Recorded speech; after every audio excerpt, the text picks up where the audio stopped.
A woman stood in the dirt, hands trembling, eyes wild with the kind of fear that comes from being hunted. Behind her, storm clouds gathered like a closing fist.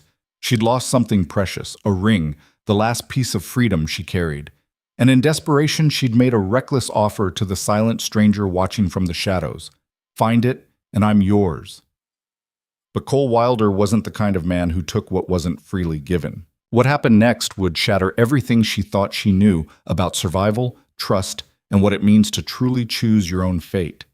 If you're ready to witness two broken souls defy a brutal world, stay until the end. Hit that like button and comment your city below. I want to see how far this story travels. The valley had no mercy. It stretched wide and unforgiving beneath a sky that changed moods like a drunk with a temper. Brilliant blue one moment, bruised purple the next. The land itself seemed carved by something angry, all sharp ridges and stubborn vegetation that clung to rocks like it was making a point about survival. This wasn't the kind of place people came to start over. This was where they ended up when everywhere else had spit them out. Cole Wilder's ranch sat at the valley's throat, a cluster of weathered buildings that looked like they'd been there since the earth first cooled. The main house was functional, nothing more. Rough timber walls, a slanted roof that shed snow and rain with brutal efficiency, windows that faced away from the prevailing wind.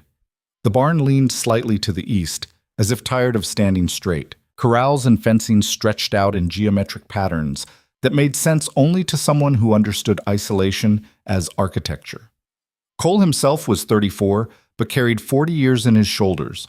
Tall, lean in the way of men who worked without pause, he moved through his days with the precision of someone who'd eliminated every unnecessary motion. Dark hair, longer than fashion dictated, hung past his collar. His face was all hard angles, sharp jaw, straight nose, eyes the color of creek water in winter. Those eyes were the giveaway.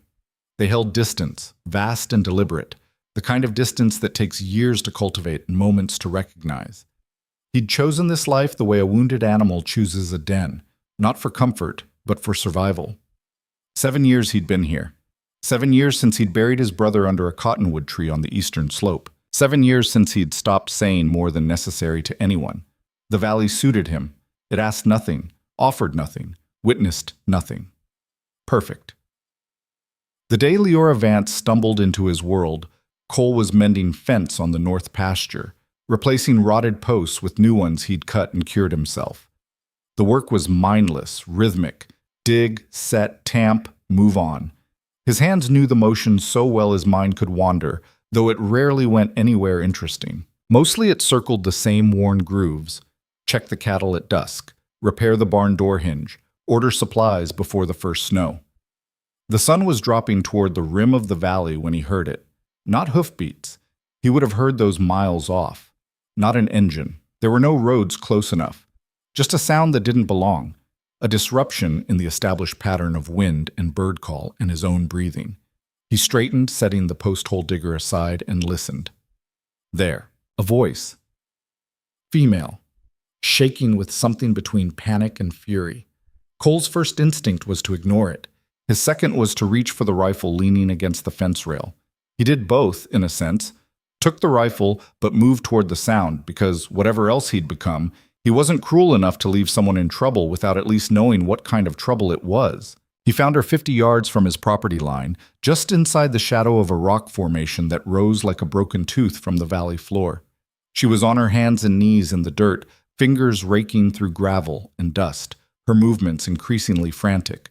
No, no, no, it has to be here. It has to. She didn't notice him. Didn't hear his approach over her own ragged breathing and the sound of stones scattering under her searching hands. Her clothes were wrong for this country. Thin cotton shirt, worn jeans, shoes better suited for walking sidewalks than wilderness. No hat, no pack, no horse in sight. She was running from something. Cole knew the look. He'd worn it himself once. You lost? His voice came out rougher than intended, scratched from disuse. She jerked upright so fast she nearly fell backward. Her hand flew to her chest. No weapon there, he noted. And for a moment she just stared at him with eyes so wide he could see white all around the iris. Green eyes, he registered absently, the color of new leaves. She swallowed hard, getting control of herself. I lost something. A ring. Her voice was hoarse, like she'd been running for hours. Maybe she had. Cole said nothing. Waited. The rifle hung loose in his left hand, pointed at the ground, but he knew she'd clocked it the moment she looked up. She seemed to make a decision then. Pushed herself to her feet, swaying slightly. Dust covered her from knees to elbows, streaked across her face where she'd wiped sweat with dirty hands. She was younger than him, maybe late 20s, with dark hair pulled back in a braid that had mostly come undone. Lean, but not fragile. There was steel under the fear. A ring, she repeated, steadier now. Silver band, small, nothing fancy. But it's mine and I need it back. The way she said mine told Cole everything he needed to know about why she was here, alone, desperate, searching dirt for something she could have just replaced. It wasn't about the ring. It was about what the ring represented. Proof. Evidence. The last piece of herself that hadn't been taken. "You run far?" he asked. Her jaw tightened. "Far enough?" "Alone." "Is that relevant? Someone following you?" "Not yet." She met his eyes when she said it, and there was challenge there, daring him to make it his problem. Cole considered his options. Send her on her way. Cleanest solution, least complicated. Help her look. 5 minutes, maybe 10, then send her on her way. Or the option that made the least sense and therefore bothered him most. Ask questions, get involved, break the pattern that had kept him alive and unbothered for 7 years. He was about to choose option 1 when she spoke again. "I'll make you a deal." Her voice had changed, lighter, almost reckless, like she was offering him a hand of cards instead of something that made his stomach turn. "You help me find it, and I'm yours. However you want. 1 night, 1 week, doesn't matter. Just help me find what's mine." The silence that followed was the kind that had weight. Cole's expression didn't change, but something cold and sharp moved through him. Anger, maybe. Or disgust. Not at her, but at whatever had happened to make her think that was a reasonable offer. That her body was currency. That survival meant trading pieces of herself until there was nothing left. "No," he said flatly. She blinked. "No? Not interested in that kind of deal." "Then what?" "I'll help you look. No trade, no deal, just help." She stared at him like he'd spoken a foreign language. "Why?" "You lost something that matters. That's reason enough." For a moment, she looked like she might argue or run. Her whole body was coiled tight, ready to bolt at the first sign of threat. But something in his tone, or maybe just exhaustion, made her shoulders drop half an inch. "Okay," she said quietly. "Okay." Cole set the rifle against a rock where she could see it, but he could reach it, and joined her in the dirt. The ground was mostly loose gravel over hardpack, scattered with scrub grass, and the kind of stubborn weeds that thrived on neglect. Not the easiest place to lose something, but not impossible either. They worked in silence. She moved in increasingly desperate circles, retracing her steps, checking the same patches of ground twice, 3 times. He moved methodically, grid pattern, checking each section thoroughly before moving on. The sun was nearly gone now, just a red smear on the horizon. Soon they'd lose the light entirely. "How long you been looking?" he asked. "Since mid-afternoon." Her voice was thinner now, edging toward defeat. "I felt it slip off when I was running. Tried to catch it, but it just disappeared, like the ground swallowed it. Hands swell when you run. Heat, exertion. Ring probably got loose." "I know." She sat back on her heels, pushing hair from her face. "I should have been more careful. Should have—" She stopped herself. "Doesn't matter now." Cole glanced at her. Saw the exhaustion there, the bone-deep weariness that came from running on nothing but fear and stubbornness. She wouldn't last another night out here without supplies. Without water. And if someone was following her, being out in the open after dark would be suicide. He turned back to the search, shifting his pattern slightly to cover ground she might have missed. His fingers moved through dirt and stone with practiced efficiency. Then, in a shallow depression near the base of the rock formation, something caught the last sliver of daylight. Silver. He picked it up carefully, brushed off the dust. Simple band, like she'd said, worn smooth on the inside, probably from years of wearing. There was an inscription, but it was too dark to read. "Here." Her head snapped up. For a moment she didn't move, like she was afraid to believe it. Then she was on her feet, crossing the distance between them in 3 long strides. He held it out. She took it with both hands, cradling it like something alive. Her breath came out in a shaky rush that might have been a laugh or a sob, or both. "Thank you." The words were barely a whisper. "Thank you." Cole nodded once, already turning to retrieve his rifle. Business concluded.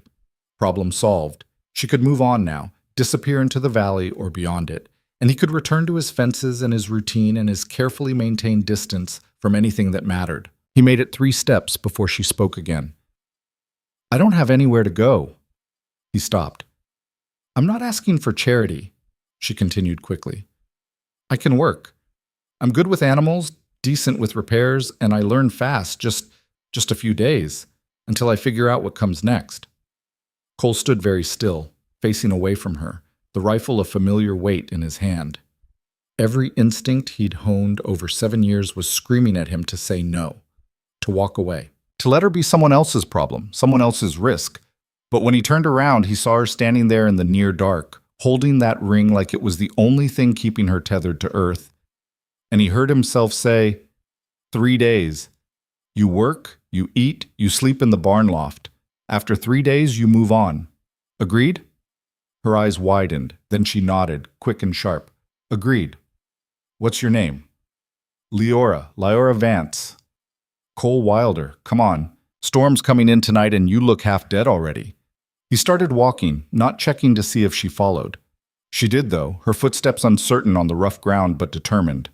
Behind them, the sky had gone from purple to black, and the first stars were emerging like pinpricks in canvas.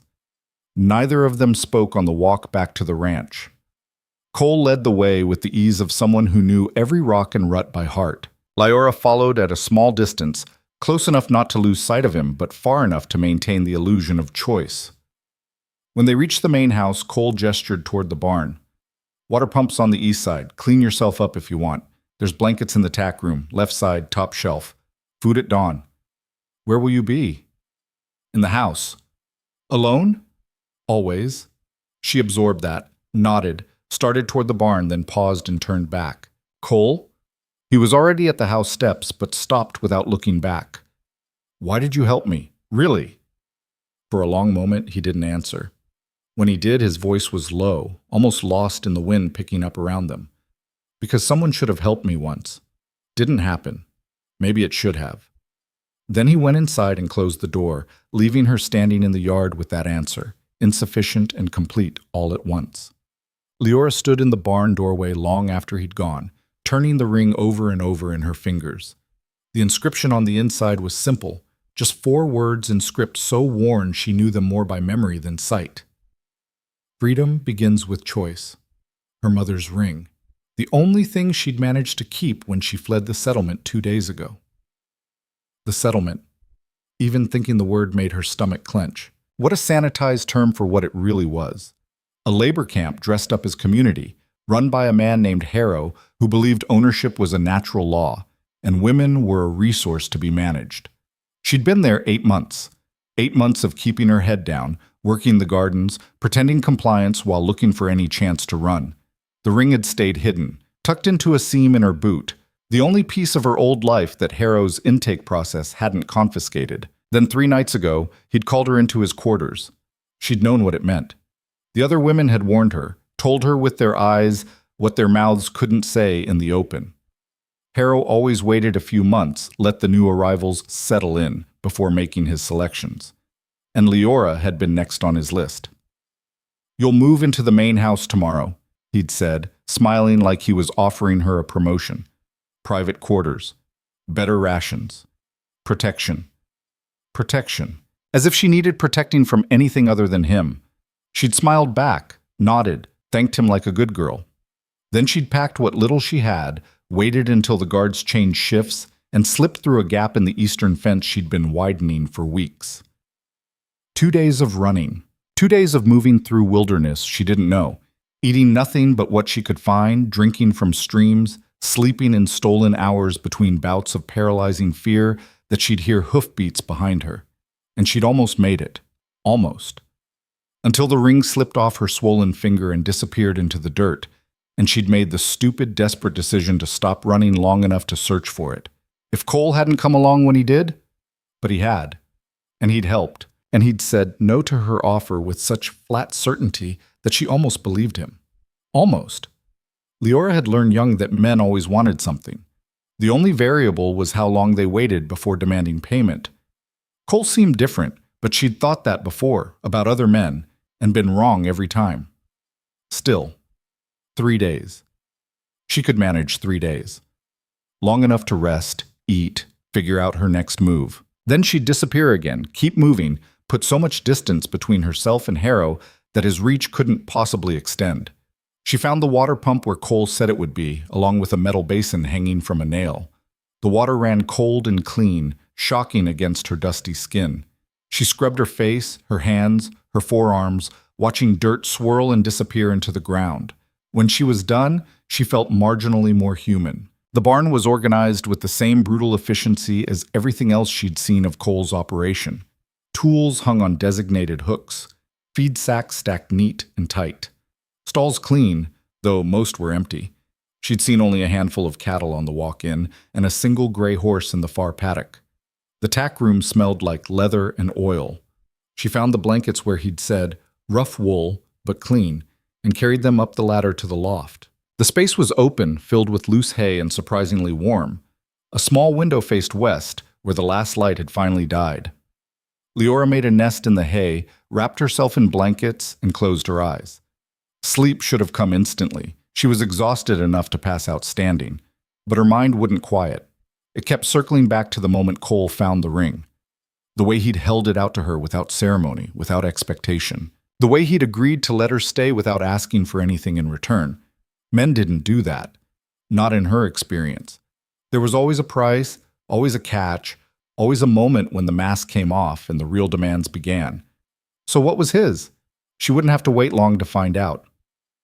3 days. She'd watch him, learn his patterns, figure out his angle. And the second she smelled trouble, she'd be gone, ring or no ring, promise or no promise. Survival meant trusting no one. She'd learned that lesson well. Outside, the storm Cole had predicted rolled in with thunder that shook the barn timbers. Rain hammered the roof in sheets, finding cracks and gaps, creating a percussion section to accompany the wind's howl.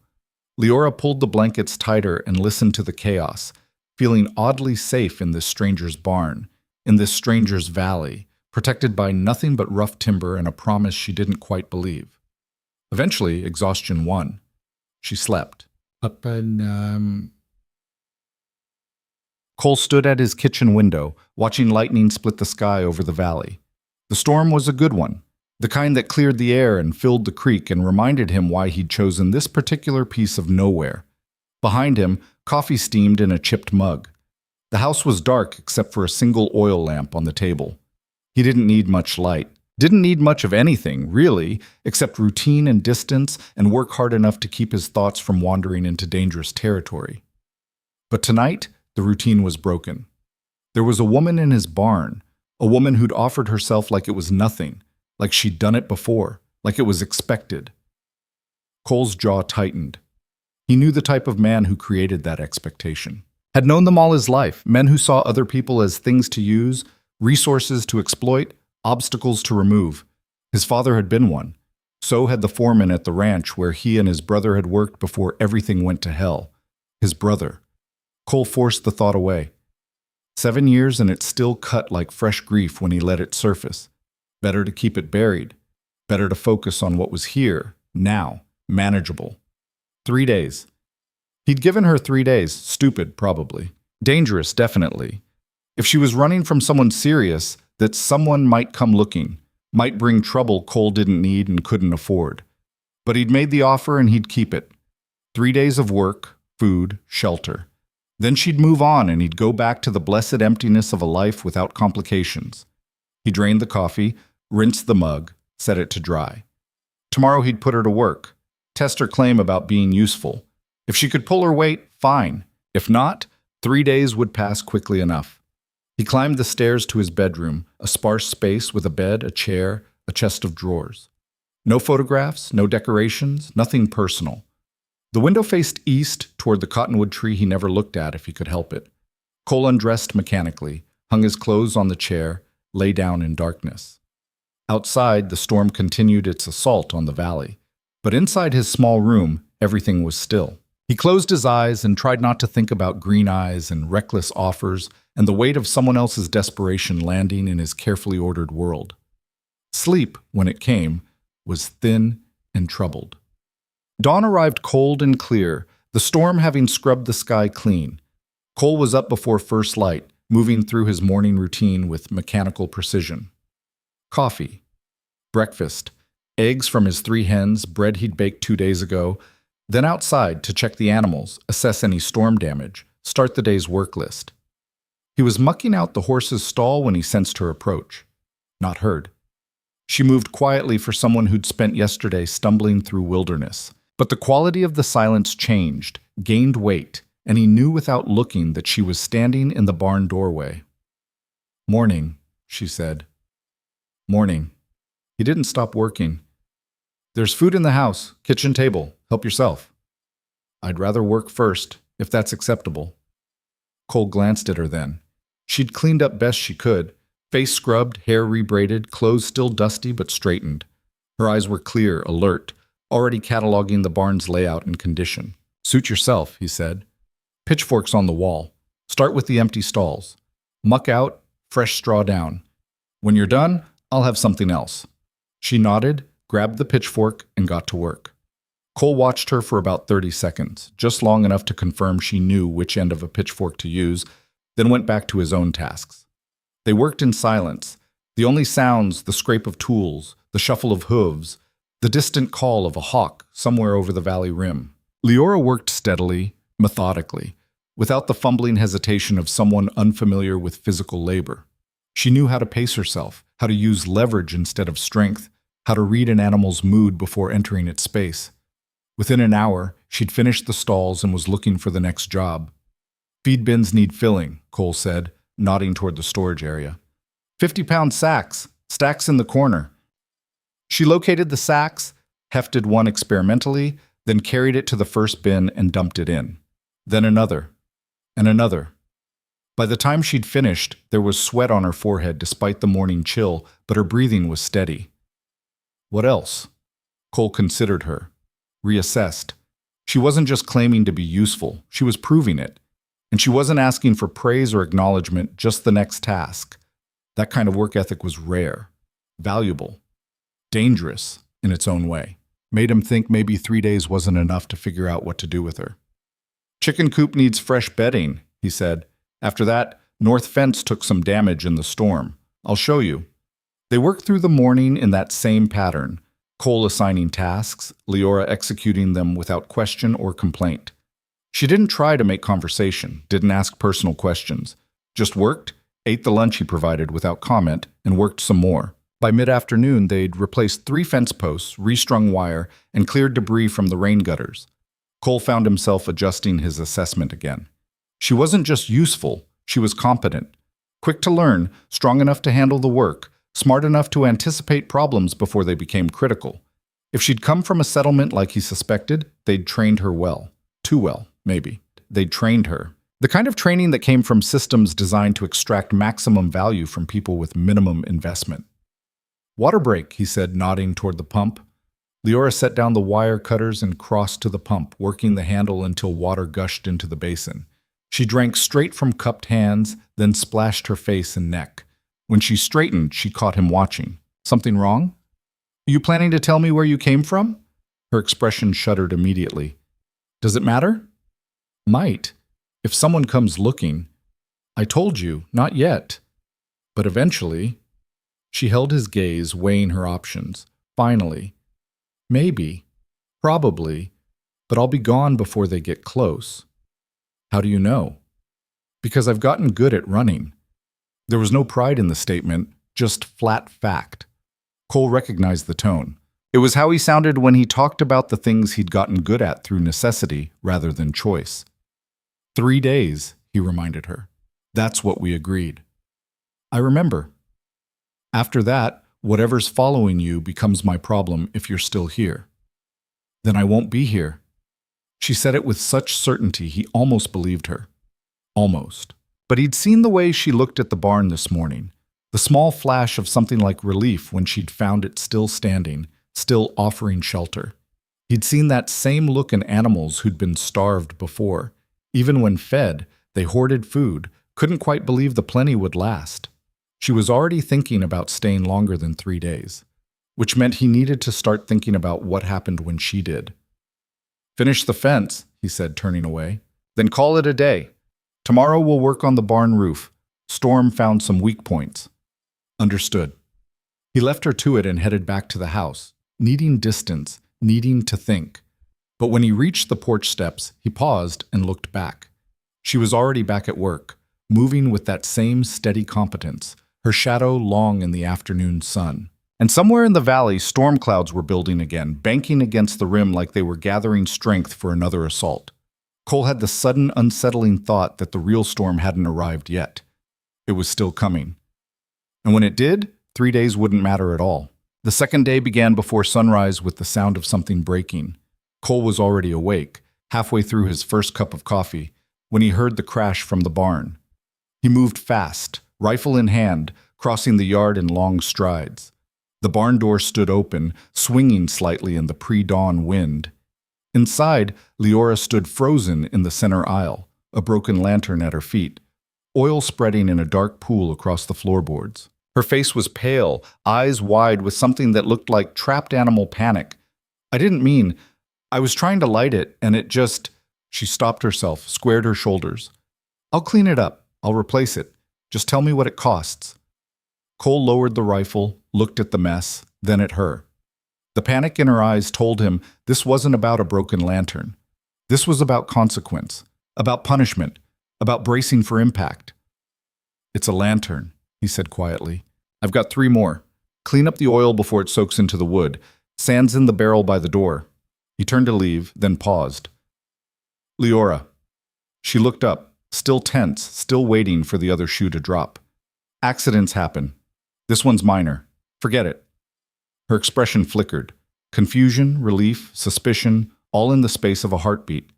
Then she nodded once and moved toward the sand barrel, her hand shaking just slightly as she grabbed the scoop. Cole walked back to the house, unsettled. The way she'd reacted, the immediate assumption of consequences, the offer to pay for something that cost maybe $2 to replace, it painted a picture he recognized. Settlements like the one he suspected she'd come from ran on fear and debt. Break something, you owed. Make a mistake, you paid. And payment took forms that had nothing to do with money. By the time the sun cleared the valley rim, Leora had cleaned the spill, disposed of the broken glass, and was waiting by the barn door with the same quiet competence she'd shown yesterday. If the incident had rattled her, she'd buried it deep. "Roof work," Cole said, nodding toward the ladder leaning against the barn's west side. "Storm found 3 weak spots. Need to patch before the next rain, or we'll have leaks through the loft." "I've done roofing before." "Good. You're not afraid of heights?" "Not particularly." They hauled materials up the ladder: tar paper, shingles, nails, tools. The barn roof wasn't steep, but it was high enough that a fall would do serious damage. Cole watched her move across the slope with careful, confident steps, testing each foothold before committing her weight. They worked in the sharp morning light, the valley spreading out below them in shades of brown and green and gray. From this height, Cole could see the full extent of his property: the house, the corrals, the creek that cut through the eastern pasture, the distant line of cottonwoods that marked his brother's grave. He rarely looked at it from this angle. It made the place seem smaller somehow, more vulnerable. "How long have you been here?" Leora asked, breaking the silence as she positioned a shingle. 7 years. "Alone the whole time?" "Mostly." She hammered the shingle down with precise strikes. "That's a long time to be alone." "That's the point." She glanced at him then, reading something in his tone that made her drop the subject. They worked in silence after that, the only sounds, the hammer strikes, and the wind moving through the valley like something searching. By noon, they'd finished the patches and climbed down, hungry and sweat-soaked despite the cool air. Cole made lunch: salt pork, beans, bread, and they ate on the porch, sitting on opposite ends like 2 animals sharing territory but not quite trusting each other. "Your turn," Cole said after a while. "Where'd you learn to work like this?"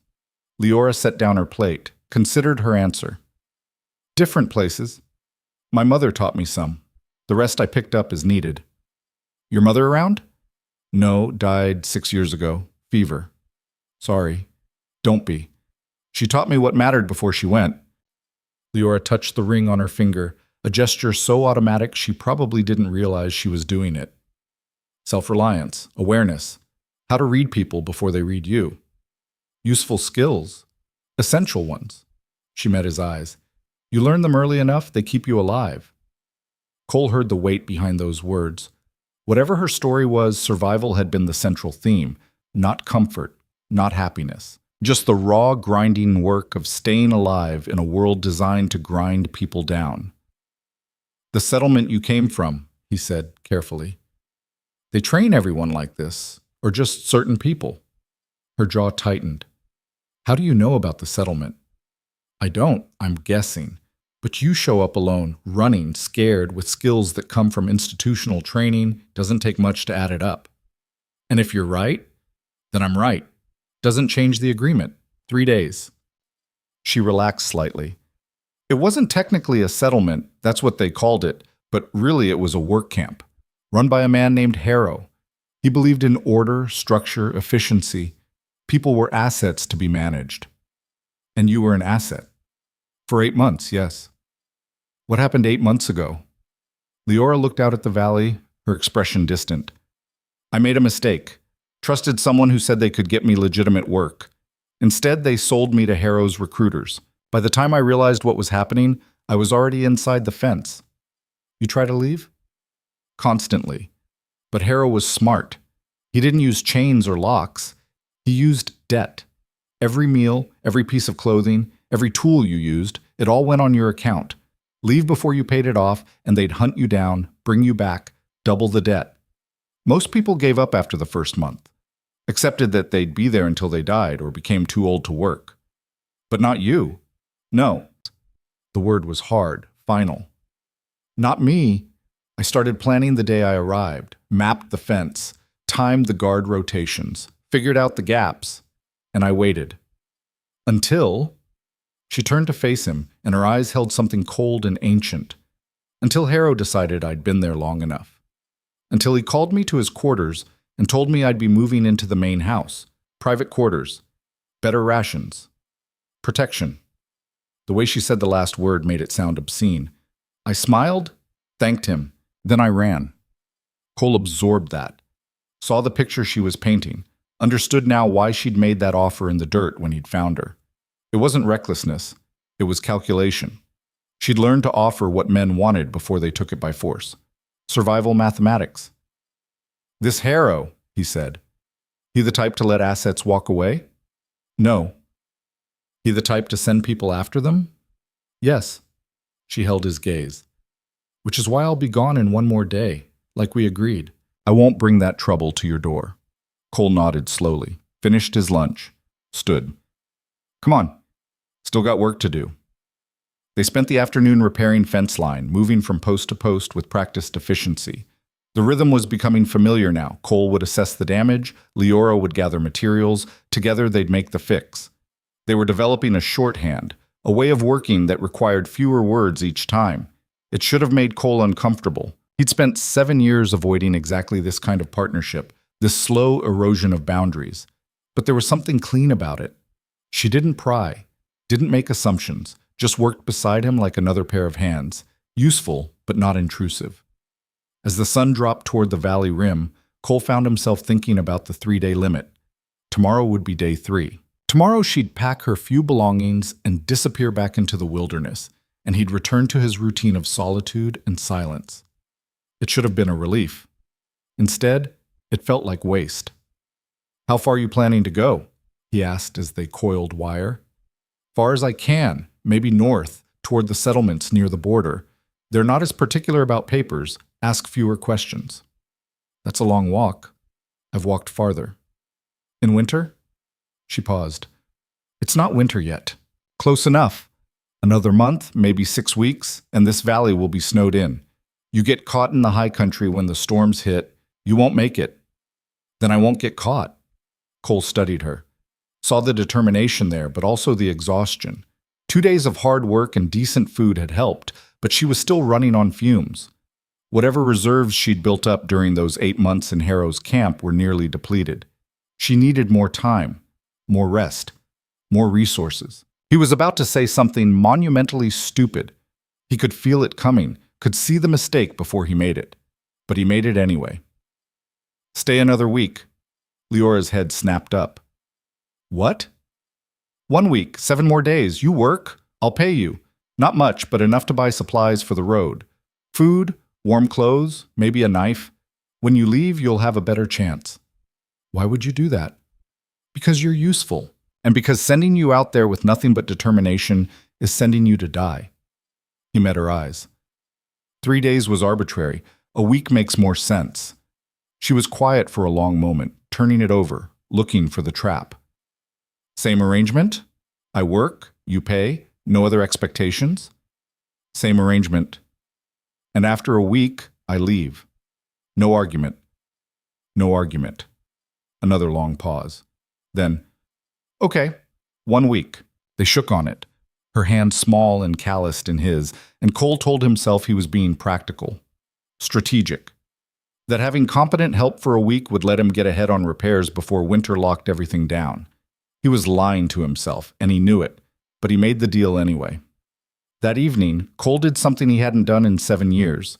He invited someone to eat at his table. They sat across from each other in the small kitchen, sharing rabbit stew and cornbread, the oil lamp casting soft light across worn wood and simple furnishings. Tell me about this place, Leora said. How'd you end up here? Cole chewed slowly, considering how much to share. Came west after some trouble. Needed distance, needed work. Found this valley, found a man willing to sell cheap because the land's hard, and the isolation breaks most people. Bought it with money I'd saved. Built what you see now. What kind of trouble? His jaw tightened. The kind that ends with someone dead and someone running. She absorbed that without judgment. Your brother? Cole's head came up sharply. How? You look east sometimes when you think no one's watching. Same direction, same spot. And there's a cottonwood grove on the eastern slope that looks tended. Not much, but more than the rest of the valley.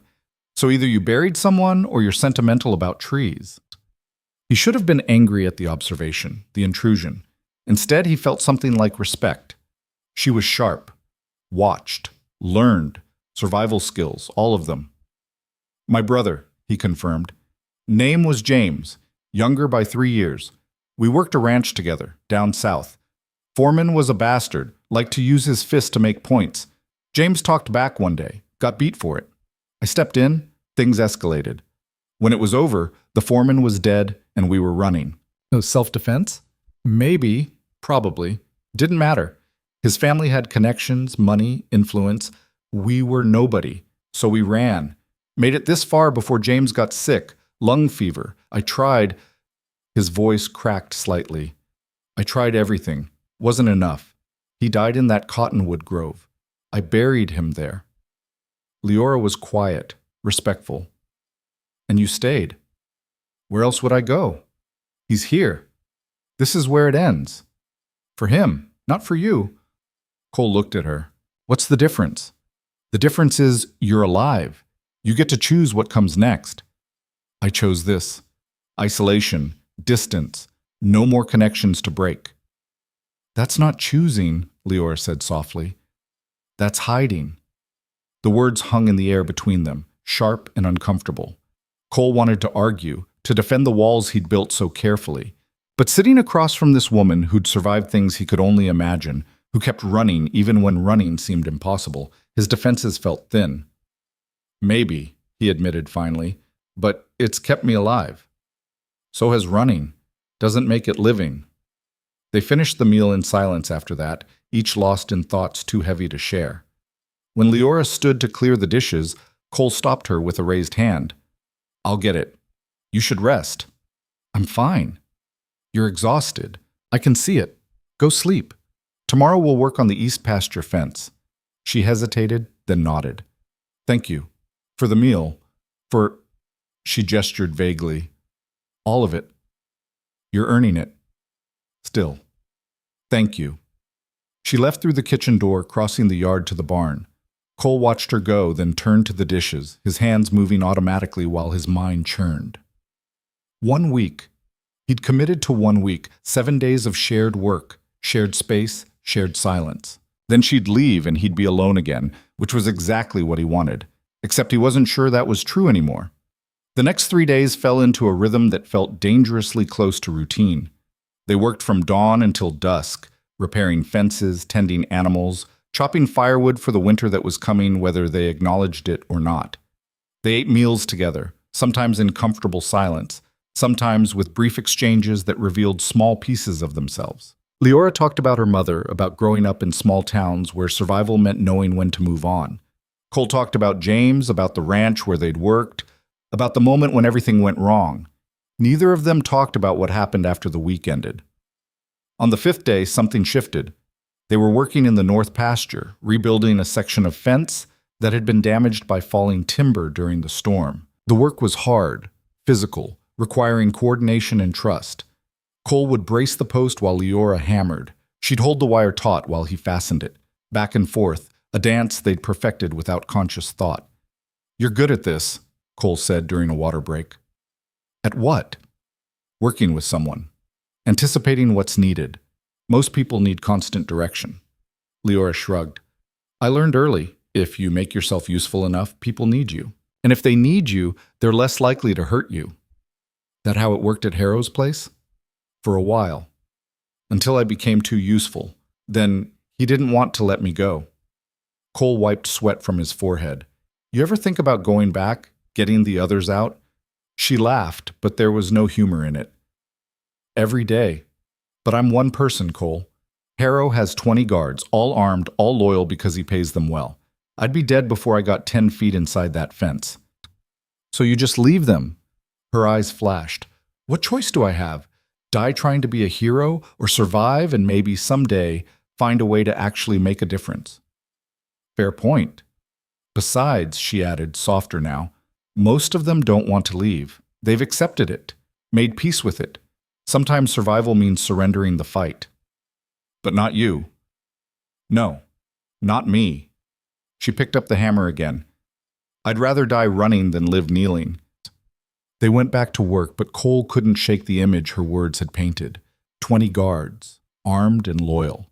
And Leora, alone, planning her escape for 8 months before finally making the run. The kind of courage that took was staggering. That night, after another shared meal, Cole made a decision. He went to the chest in his bedroom and pulled out a bundle wrapped in oilcloth. Inside was a knife, 8 inches of good steel, balanced for throwing or close work, with a leather-wrapped handle worn smooth from use. James's knife. The one thing of his brother's he'd kept. He brought it downstairs and found Leora on the porch, looking out at the stars. "Here," he said, holding out the knife. She took it, unwrapped it, ran her thumb along the blade's edge. "This is quality work." "It was my brother's. Now it's yours." "Cole, I can't." "Yes, you can. You said you needed supplies. This is part of it. Take it." She looked at him for a long moment, searching his face for something. Whatever she found made her nod and tuck the knife into her belt. "Thank you. You know how to use it?" "The sharp end goes in the other person." He almost smiled. "Close enough." They stood there in the darkness, neither quite ready to go inside, neither quite willing to end the moment. Finally, Leora spoke. "Why are you helping me, really?" Cole considered the question. The honest answer was complicated, wrapped up in grief and guilt and the bone-deep loneliness of 7 years alone. But he gave her the simple version. Because someone should. Because you deserve better than what you got, and because... He stopped, started again. "Because maybe helping you helps me too." "How?" "By reminding me that hiding isn't the same as healing." She absorbed that, nodded slowly. "Thank you for that too. Don't thank me yet. Week's not over." 2 more days. Yeah, 2 more days. The 6th day started like the others, but ended in disaster. They were moving a load of firewood from the forest edge to the barn when Leora suddenly froze, head cocked, listening to something Cole couldn't hear. "What is it?" "Horses. 2, maybe 3, coming fast from the south." Cole listened. Heard nothing, but he'd learned to trust her instincts. Inside. Now. They dropped the wood and ran for the house. Cole grabbed his rifle from above the door, loaded it with quick, practiced movements. Leora stood by the window, watching the southern approach. Can you see them? Not yet, but they're close, maybe 5 minutes out. They could be anyone. Travelers? Traders? No. Her voice was flat, certain. They're not. I can feel it. Cole wanted to tell her she was being paranoid, but the fear in her eyes was real, and it was born from experience, not imagination. Loft, he said. Barn loft. Hide in the hay. Don't come out until I say. What are you going to do? Talk to them. Find out what they want. If it's you, I'll tell them you're not here. They won't believe you. Then I'll convince them. She grabbed his arm. Cole, if this is Harrow's men, they won't just take my word and leave. They'll search. They'll threaten. I know what they'll do. Which is why you need to hide. Now.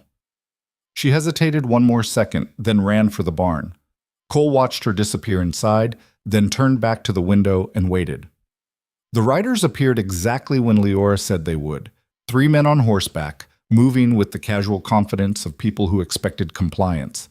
They wore dust-covered clothes and carried rifles across their saddles. The lead rider was older, weathered, with eyes that swept the property with professional assessment. Cole stepped onto the porch, rifle held loose but ready. Help you, gentlemen? The lead rider reined in his horse 20 feet from the house. Maybe. We're looking for someone. Woman, late 20s, dark hair. She passed through here recently? No? The rider smiled, but it didn't reach his eyes. You sure about that? Because we tracked her to this valley, and this is the only property for miles. Then she kept moving. Mind if we look around? Yes. The smile vanished. That's not very hospitable. This is private property. You're not welcome to search it. The other 2 riders shifted in their saddles, hands moving closer to their weapons. The lead rider held up a hand, stopping them. Easy now. No need for trouble. We're just trying to recover stolen property. Property. Woman named Leora Vance. She belongs to a settlement down south. Ran off with items that weren't hers. We're bringing her back. Cole's finger moved to the rifle's trigger guard. She's not here. And even if she was, she's a person, not property. So I'd suggest you move on before this gets unpleasant. The lead rider studied him, weighing options. You know who we work for? Don't care. You should. Man named Harrow. He's got resources, influence, makes enemies disappear. Then he should start with himself. One of the other riders laughed, sharp and mean.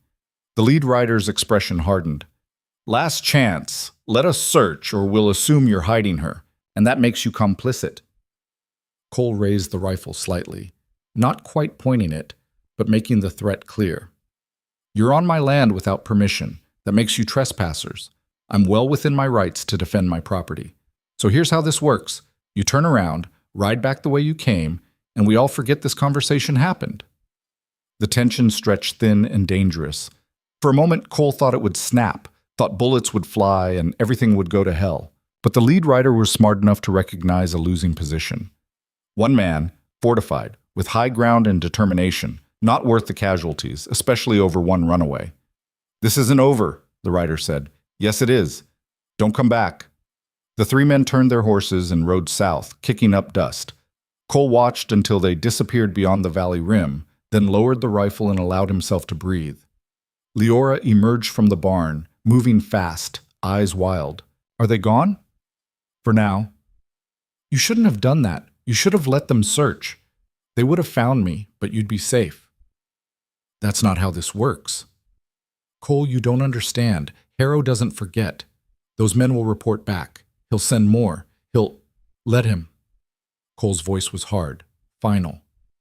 This is my land, my choice, and I choose not to hand you over to men who see you as property. She stared at him, something breaking and reforming behind her eyes. Why? Why risk everything for someone you barely know? He thought about his brother dying in the cottonwood grove while he watched helpless. Thought about 7 years of isolation that had kept him safe but also kept him half alive.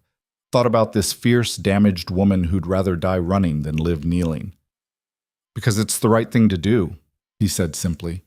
And because I'm tired of choosing safety over doing what matters. Leora's eyes filled with tears she refused to let fall. The week's not up yet. No. But I should leave anyway, before they come back with more men. Or you could stay. Help me get ready for them. You can't fight Harrow's whole operation. Maybe not, but I can fight for this valley, this land, and for the people who deserve protection. She looked at him for a long moment, reading the commitment in his stance, the resolution in his eyes. Then she nodded once, sharp and decisive. Okay, then we'd better start preparing, because they're coming back, and next time they'll bring an army. They had maybe 2 days. 3, if they were lucky. Cole stood in the middle of his property, seeing it with new eyes. Not as a refuge anymore, but as a battlefield. The house sat solid but exposed, its windows vulnerabilities rather than views. The barn offered cover but could trap them if surrounded. The creek provided water but also a natural approach route for anyone with tactical sense. Every asset was also a liability, every strength concealing a weakness. Leora paced the perimeter like a caged wolf, her mind clearly running through scenarios, calculating odds, preparing for violence she'd hoped to outrun. We need to know what we're dealing with, she said, circling back to where Cole stood. How many men does Harrow typically send for recovery operations? You tell me. You were inside longer. For runaways? Depends on the value. Someone like me, who knows the operation, who might talk, he'd send 6, maybe 8, armed, trained, motivated by bounty pay. She stopped, faced him directly. Cole, these aren't farmers or drifters. They're professionals, men who do this for a living. Then we'd better be smarter than professional. Smart doesn't stop bullets. No, but preparation does. He gestured toward the house. Come on, let's inventory what we have. Inside, Cole pulled out everything that might serve as weapon or tool. 2 rifles, his everyday Winchester and an older Springfield he'd kept from his ranch days. A shotgun, short-barreled, brutal at close range. The pistol he rarely wore but maintained religiously. Ammunition for all of them, though not as much as he'd like. James's knife, now Leora's. An axe, a hunting knife, rope, wire, tools that could be weaponized in a pinch. Leora examined each item with the practiced eye of someone who'd learned to assess resources under pressure. This is good, better than I expected.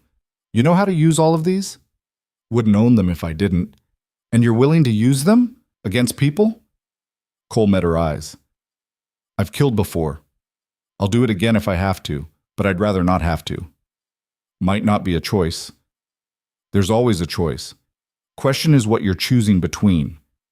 She picked up the shotgun, tested its weight, checked the action. Competent, familiar movements. Harrow's men won't hesitate. They've been paid to bring me back, and they'll do whatever it takes. If you're in the way, they'll go through you. Then they'd better bring more than 6 men. Something flickered in her expression. Not quite a smile, but close. Respect, maybe. Or the grim satisfaction of finding an ally who understood the stakes. They spent the rest of the day fortifying. Cole showed Leora how to create firing positions that maximized cover while maintaining sight lines. They moved furniture in the house, stacked hay bales in the barn, cleared debris that might provide cover to attackers.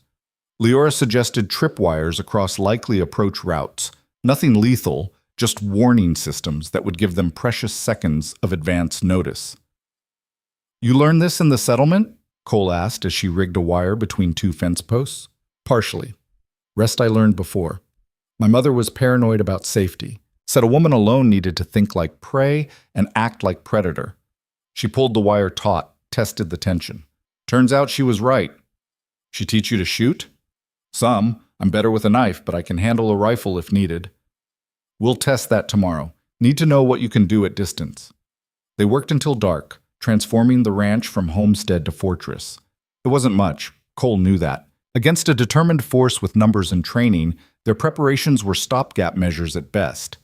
But it was something. It was control in a situation designed to strip them of it. That night, they sat on the porch again, but the mood was different, tighter. The easy rhythm they'd developed over the past week had been replaced by the coiled tension of soldiers before battle.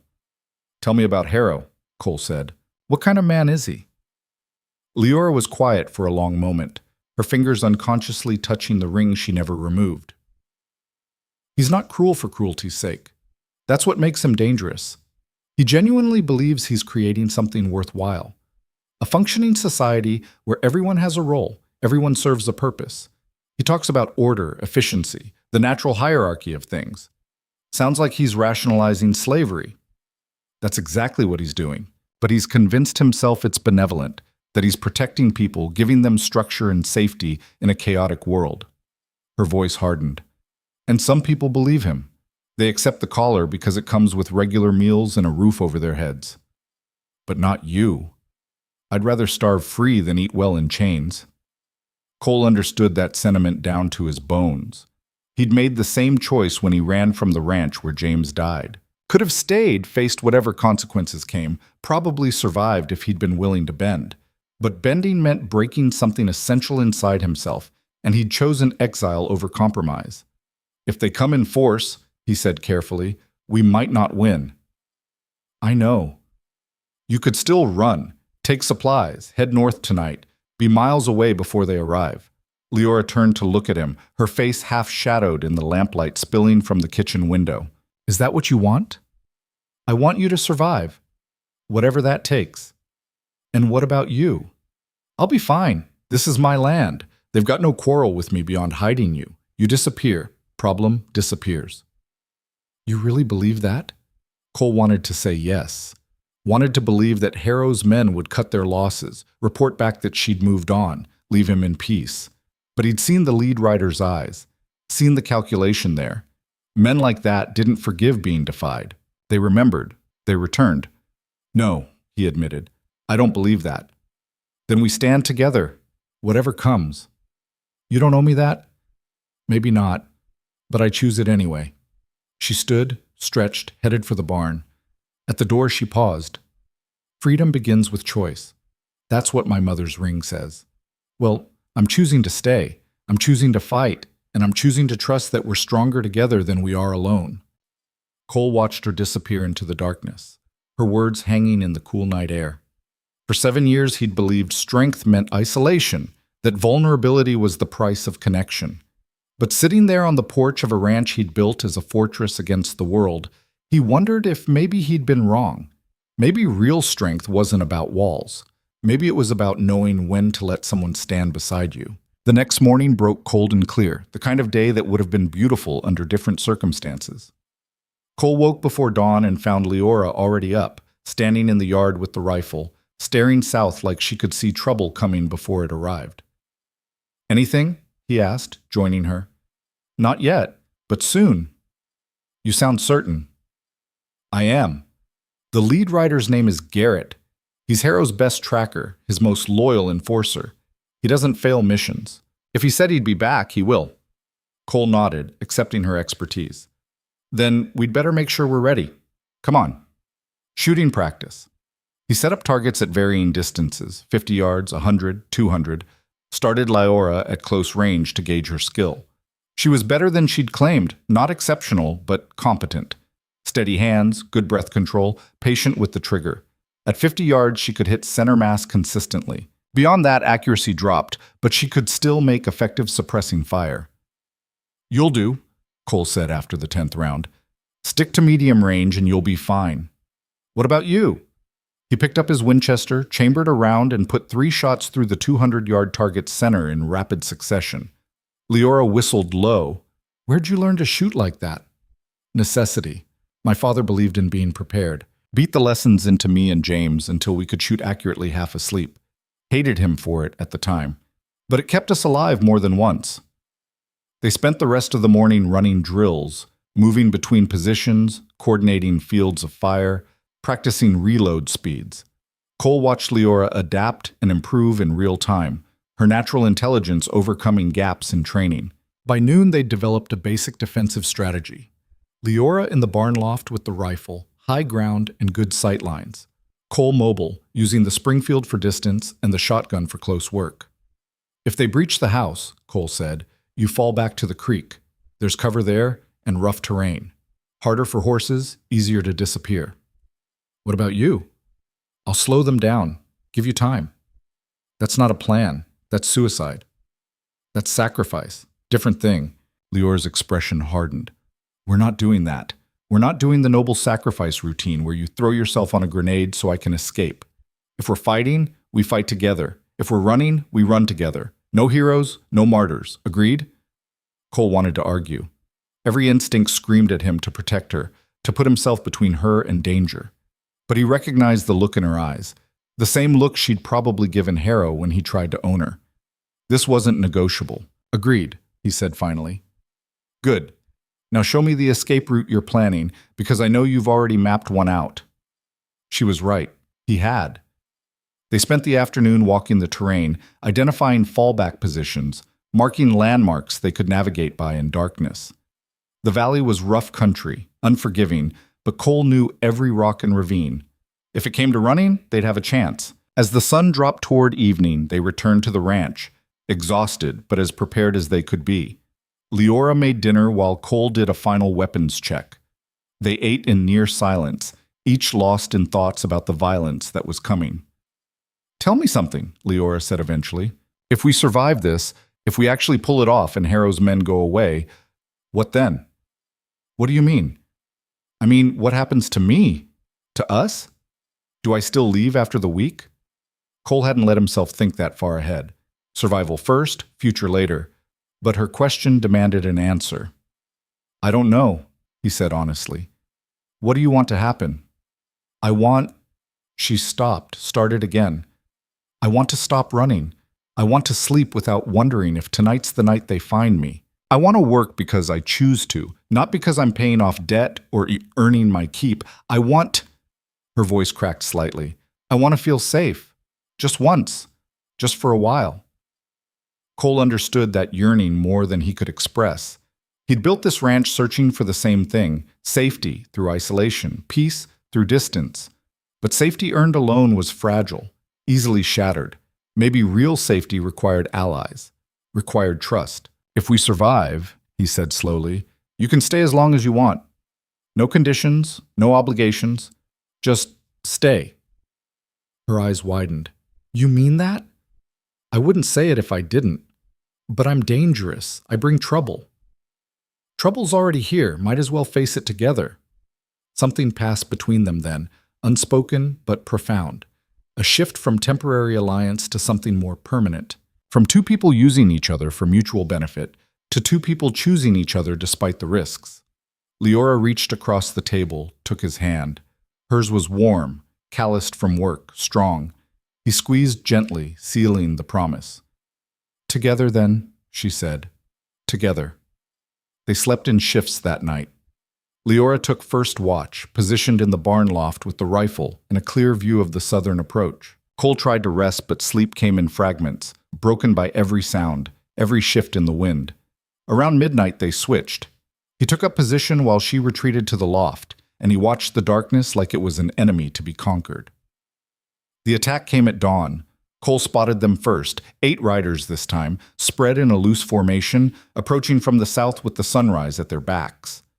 Garrett led them, his weathered face grim and determined. They moved with military precision, no wasted motion, no hesitation. Cole fired a warning shot into the dirt 20 yards ahead of the lead rider. The formation stopped. That's far enough, Cole called out. State your business or move on. Garrett walked his horse forward alone, hands visible, rifle still holstered. We're here for the woman. Leora Vance.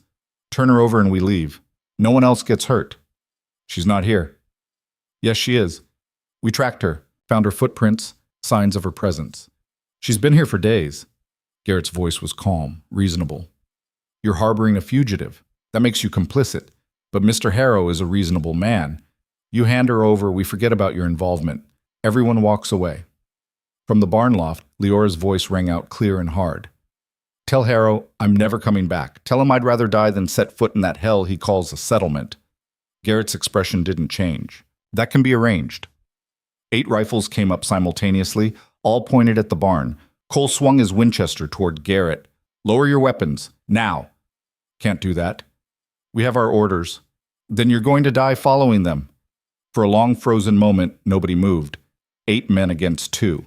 Bad odds by any measure, but Cole had position, familiarity with the terrain, and the kind of desperate resolve that came from protecting something that mattered. Garrett seemed to recognize it. Last chance, walk away. Let us do our job. This is my land, my home, and she's under my protection. You want her? You'll have to go through me. So be it. Garrett wheeled his horse and spurred back to his men. They spread out, forming a semicircle around the property, cutting off escape routes. Professional tactics. They'd done this before. Cole retreated to the house, taking position at the reinforced window that gave him sightlines on 3 riders. His heart hammered against his ribs, adrenaline sharpening everything to crystal clarity. This was it. The moment where choice became consequence, where standing your ground meant accepting whatever came. He thought briefly of James, buried under the cottonwood tree. Wondered if his brother would approve of this stand or call it suicide. Decided it didn't matter. Some things were worth dying for. And if he was going to die, better it be fighting for someone else's freedom than hiding from his own demons. Leora, he called out. You good? I'm good. 3 targets in my line. You? Same. On your count. Wait for them to move. Let them think we're scared. The riders advanced slowly, cautiously, aware they were exposed. 2 headed for the house, 3 toward the barn, 3 holding back as reserves. Smart. They weren't going to make it easy. Cole tracked the nearest rider through his sights. 50 yards. 40. The man's face was visible now, young, maybe 25, with a scar across his left cheek. He looked nervous. Good. Nervous men made mistakes. 30 yards. 20. Cole squeezed the trigger. The shot caught the rider in the shoulder, spinning him from the saddle. He hit the ground hard and didn't get up. His horse bolted, adding chaos to the formation. From the barn, Leora's rifle cracked twice in rapid succession. One rider jerked and slumped forward. Another's horse screamed and went down, throwing its rider. Then all hell broke loose. The remaining riders opened fire, bullets punching through walls, shattering windows, kicking up dust and splinters. Cole dropped below the windowsill, crawled to the next position, came up firing. His second shot took a rider in the leg. The third missed as the target dove for cover behind the water trough. Leora kept up steady fire from the loft, forcing the barn assault team to scatter and regroup. She was good under pressure, Cole realized. Calm, methodical, making every shot count, but they were still outnumbered. And Harrow's men had recovered from the initial shock, were coordinating now, using cover and fire discipline to advance. 2 men pinned Cole in the house with suppressing fire, while a third circled toward the back door. Another pair closed on the barn from different angles. Cole grabbed the shotgun, moved to the kitchen. The back door exploded inward. The first man through caught both barrels at point-blank range and went down like a puppet with cut strings. The second dove back outside, shouting warnings. In the barn, Leora was fighting her own battle. Cole heard the distinctive crack of her rifle, then silence, then the boom of a shotgun. She'd switched weapons. Good instincts. Close quarters favored the shotgun's spread. Cole reloaded, checked his ammunition. Running low. Maybe a dozen rounds left for the rifle, 5 shells for the shotgun. Against 5 men still fighting, those were bad numbers. Leora, he shouted. Status. 2 down. 3 still moving. Same count. They'd cut the odds in half, but half of 8 was still too many. And the remaining men were the smart ones, the survivors who'd learned from their companions' mistakes. Garrett's voice cut through the gunfire. Cease fire, everyone hold! The shooting stopped. Silence rushed in, broken only by the moaning of wounded men and the nervous stamping of horses. Wilder, Garrett called out. You've made your point. You can fight, but you can't win. We've got more men, more ammunition, and time. Sooner or later, you'll run out of bullets or luck. Probably both. Cole said nothing, conserving his position. Here's what's going to happen, Garrett continued. We're going to burn you out. Fire the barn first, then the house. When you run, and you will run, we'll be waiting. You'll die. The woman will be taken back, and Harrow will add your land to his holdings. Or what? Or you walk away. Right now. Leave the valley. Leave the woman. Forget this ever happened. You get to live. That's more than fair considering you've killed 3 of my men. Cole glanced toward the barn. Could just see Leora's silhouette in the loft window, rifle at the ready, waiting for his call. If he agreed to Garrett's terms, she'd be taken back to Harrow. Back to whatever hell she'd escaped. Back to being property. Not acceptable. Counterproposal, Cole called back. You and your men ride out.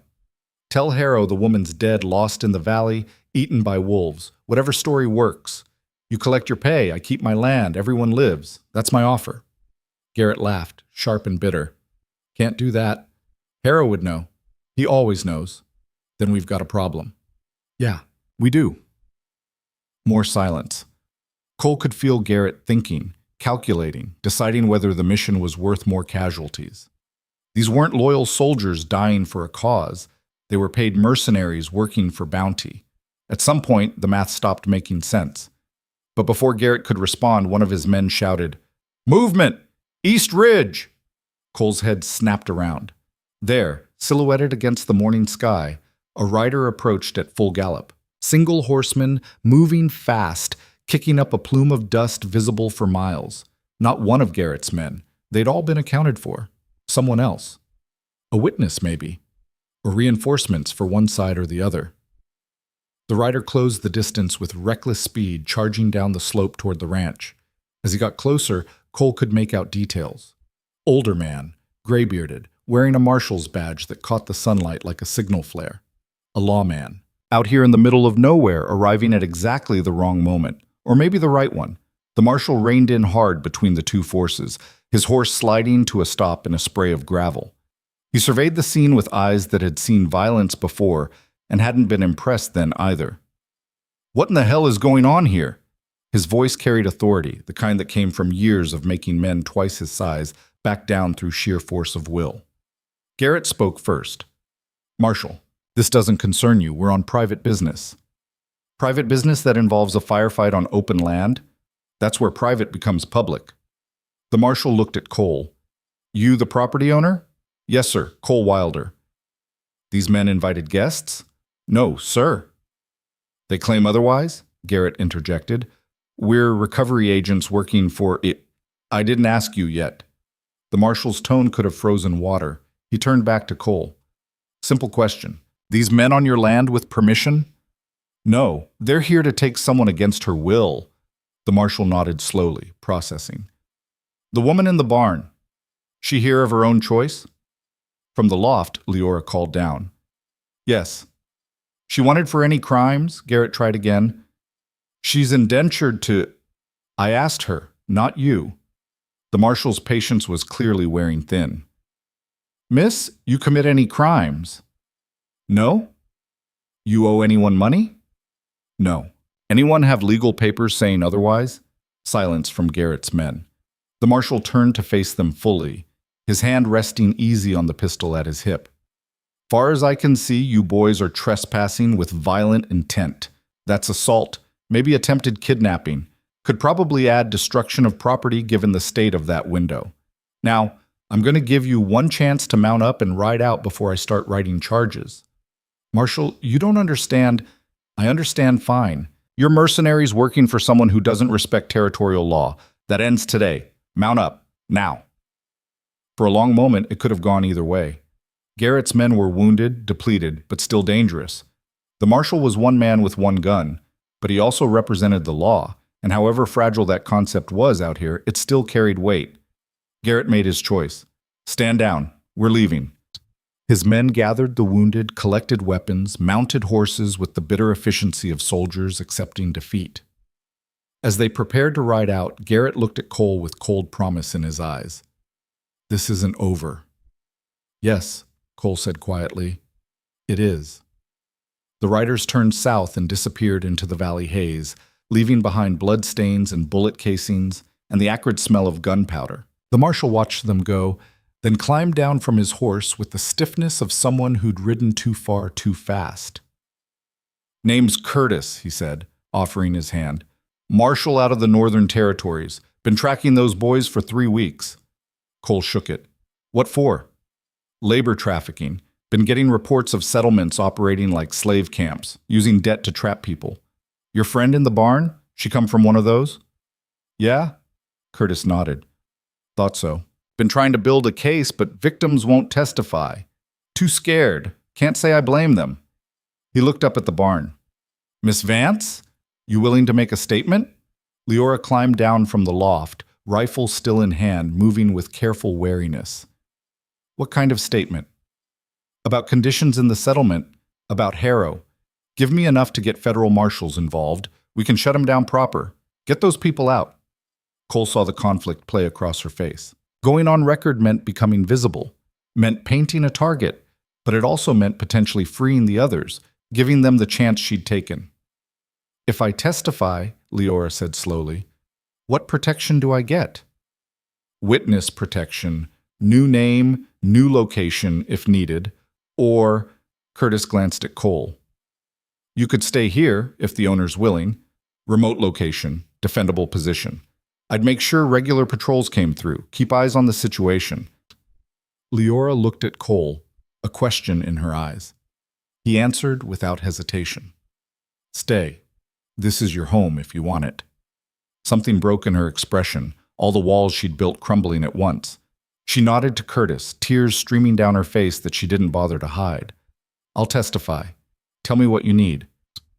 They spent the rest of the day with Marshal Curtis, documenting everything, the settlement's location, its operation, names of guards and enforcers, details about Harrow's organization. Curtis wrote it all down in careful script, building a case that would finally bring consequences to a man who'd operated beyond them for too long. As the sun set, Curtis prepared to leave. I'll file this tomorrow. Within a week, there'll be federal marshals at that settlement's gates. Harrow's operation ends. He mounted his horse, tipped his hat. You two did good standing your ground. Not many would. We did what needed doing, Cole said. That's all any of us can do. Curtis turned his horse north. I'll send word when it's done. Until then, stay sharp. They watched him ride into the twilight, then turned to face each other amid the wreckage of the day. 3 men dead in Cole's yard, blood soaking into earth that had known only his brothers. Windows shattered, walls scarred by bullets. The piece he'd built here shattered as completely as the glass. But Leora was alive. Free. Safe. Hell of a day, she said softly. Hell of a week. I'm sorry for bringing this to your door. Cole looked at her, this fierce, unbreakable woman who'd run through wilderness alone, who'd faced down her hunters without flinching, who'd chosen to stay and fight instead of run and hide. Don't be. Best thing that's happened to me in 7 years. But she smiled then, genuine and warm. We should probably clean up. Bodies, blood, evidence. Make this place look like a home again. Tomorrow. Tonight, we rest. They walked to the porch and sat, bone-weary and battle-worn, watching stars emerge in the darkening sky. Somewhere south, Garrett was reporting failure to Harrow. Somewhere north, Marshal Curtis was riding toward justice. And here, in this valley that had witnessed violence and survived it, 2 people sat in silence and breathed. Cole? Leora said after a while. Yeah? Thank you for standing with me, for choosing to fight. You're worth fighting for. She took his hand, laced her fingers through his, and together they sat in the gathering dark, no longer running, no longer hiding, finally, improbably, home. Morning came with frost on the windows and the metallic smell of old blood still lingering in the yard. Cole stood on the porch, coffee steaming in his hands, surveying the damage with the detached assessment of a man cataloging what needed fixing. 3 bodies lay covered beneath canvas near the barn. They'd have to deal with those first before the scavengers came. Bullet holes pocked the house walls. The water trough Garrett's men had used for cover was riddled with holes, leaking steadily into the dirt. Behind him, the door opened. Leora emerged, wrapped in one of his extra coats against the morning chill, her hair loose around her shoulders. She moved to stand beside him, close enough that their shoulders almost touched. We need to bury them, she said quietly, following his gaze to the canvas-covered shapes. I know. Should we say anything? Some kind of words? Cole thought about that. These men had come to take her by force, to drag her back to a life of subjugation. They'd have killed him without hesitation if given the chance. But they were still men, still someone's sons or brothers, still human despite the choices that had led them here. We'll mark the graves, he said finally. That's respect enough. They worked through the morning in grim silence, digging 3 graves on the western slope where the soil was softer. Hard work, made harder by the emotional weight of it. Cole's muscles burned, his hands blistered despite the calluses. But he welcomed the physical pain. It was clean, comprehensible, unlike the tangled mess of guilt and justification that came with killing. Leora worked beside him, matching him shovel for shovel. Her face was set, determined, but he caught glimpses of something haunted in her eyes when she thought he wasn't looking. She'd killed at least one man yesterday, maybe two. That weight didn't lift easily, no matter how justified the action. When the graves were ready, they lowered the bodies with as much dignity as the situation allowed. Cole fashioned simple wooden crosses from scrap lumber while Leora gathered stones to mark the sites. They worked without speaking, the only sounds the wind through the valley and the distant call of a hawk circling overhead. "Should we mark their names?" Leora asked, standing over the finished graves. "Don't know their names." "We could ask Marshal Curtis when he comes back." Cole shook his head. "They came here as nameless violence. Let them rest as nameless warning. Anyone else who thinks about coming after you can see what happened to the last ones who tried." It was harsh, maybe cruel, but practical. This valley was his home now, theirs together, and it needed defending. Sometimes defense meant sending a message. They walked back to the ranch, dirty and exhausted, and found more work waiting. The shattered windows needed boarding until Cole could get glass. The bullet holes required patching. Blood stained the porch steps and needed scrubbing. Every surface seemed to hold evidence of yesterday's violence. "Start with the windows," Cole said. "I'll handle the blood. We can split both jobs." "Leora, you don't have to." "I know I don't have to. I'm choosing to. There's a difference." She grabbed a bucket and brush before he could argue further. "Besides, this is my home too now. Might as well learn to clean it properly." Something warm moved through Cole's chest at those words. My home too. She'd said it so naturally, like it was already settled, already fact. And maybe it was. Yesterday they'd fought together, bled together, stood against violence together. That kind of shared trial forged bonds stronger than any contract or promise. They worked through the afternoon, transforming the ranch from battlefield back to homestead. It was slow, methodical work that left plenty of room for thought. Cole found himself watching Leora when she wasn't looking. The focused set of her jaw as she hammered boards, the strand of hair that kept falling across her face, the way she'd pause occasionally to touch the ring on her finger like it was an anchor keeping her grounded. She caught him staring once and raised an eyebrow. "Something on my face?" "Just thinking." "About?" "How this is the first time I've done work like this with someone. Usually it's just me, fixing damage alone, eating alone, sleeping alone. It's different with you here." "Good different or bad different?" "Still figuring that out." She smiled, small and knowing. "Fair enough. For what it's worth, it's different for me too. I've worked alongside people before, but always with the understanding that it was temporary, that I'd move on or they would. This feels..." She paused, searching for the word. "Permanent. Like we're building something that'll last." "You want that? Permanent?" Leora set down her hammer, turned to face him fully. 3 weeks ago, I would have said no. I would have said permanent means trapped, means vulnerable. But now, she looked around at the ranch, at the valley spreading out beyond it, at the work they'd done together. "Yeah, I want permanent. I want to stop running and start building, if you'll have me."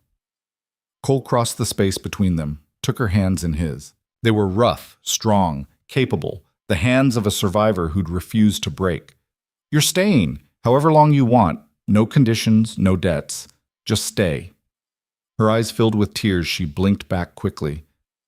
"Okay, then I'm staying." They sealed it with a handshake that turned into an embrace, brief but fierce, two damaged people finding unexpected shelter in each other. When they pulled apart, something had shifted. The space between them felt different now. Not empty distance to be maintained, but shared territory to be protected. The next few days passed in a blur of repair work and cautious optimism. They fixed what could be fixed, replaced what couldn't, and slowly the ranch began to look like itself again. Cole taught Leora the rhythms of the place, when to check the cattle, how to read weather patterns in the valley, where the best firewood grew. She absorbed it all with the quick intelligence he'd come to expect, asking questions that showed she wasn't just learning tasks but understanding the underlying logic. On the 4th day after the battle, a rider appeared on the northern ridge. Cole grabbed his rifle instinctively, but Leora touched his arm. "It's Curtis. I recognize his horse." She was right. The marshal rode down at an easy pace, no urgency in his approach. Cole relaxed slightly but kept the rifle close. Trust was earned in increments, and 4 days wasn't long enough to erase the lessons of a lifetime. Curtis dismounted in the yard, accepting the water Leora offered with a grateful nod. He looked tired, like he'd been riding hard for days, but there was satisfaction in his eyes. "Got news," he said, wiping his mouth. "The federal marshals hit Harrow's settlement 3 days ago. Arrested him and 15 of his senior people. Liberated 43 workers." Leora's hand flew to her mouth. 43? I didn't realize there were that many. More kept arriving. He was expanding operations. Curtis pulled a folded paper from his jacket. "They'll need testimony to make the charges stick. You still willing?" "Yes, absolutely yes." "Good. There'll be a hearing in 3 weeks. You'll need to travel to the territorial capital. Give your statement under oath. After that, you're free to come back here or go wherever you choose." Cole spoke up. "She'll be coming back here." Curtis nodded, unsurprised. "Figured as much. I'll arrange an escort for the journey. Make sure you get there and back safe." He looked between them, reading the situation with the practiced eye of someone who'd seen all kinds of human arrangements. "You two planning to make this official at some point?" Leora and Cole exchanged glances. They hadn't discussed it, hadn't put words to what was building between them. But Curtis had asked the question that hung in the air like smoke. "Eventually," Cole said, "when we're ready." "Fair enough. Just keep in mind that legal marriage provides certain protections, property rights, inheritance, that kind of thing. Might be worth considering given recent events."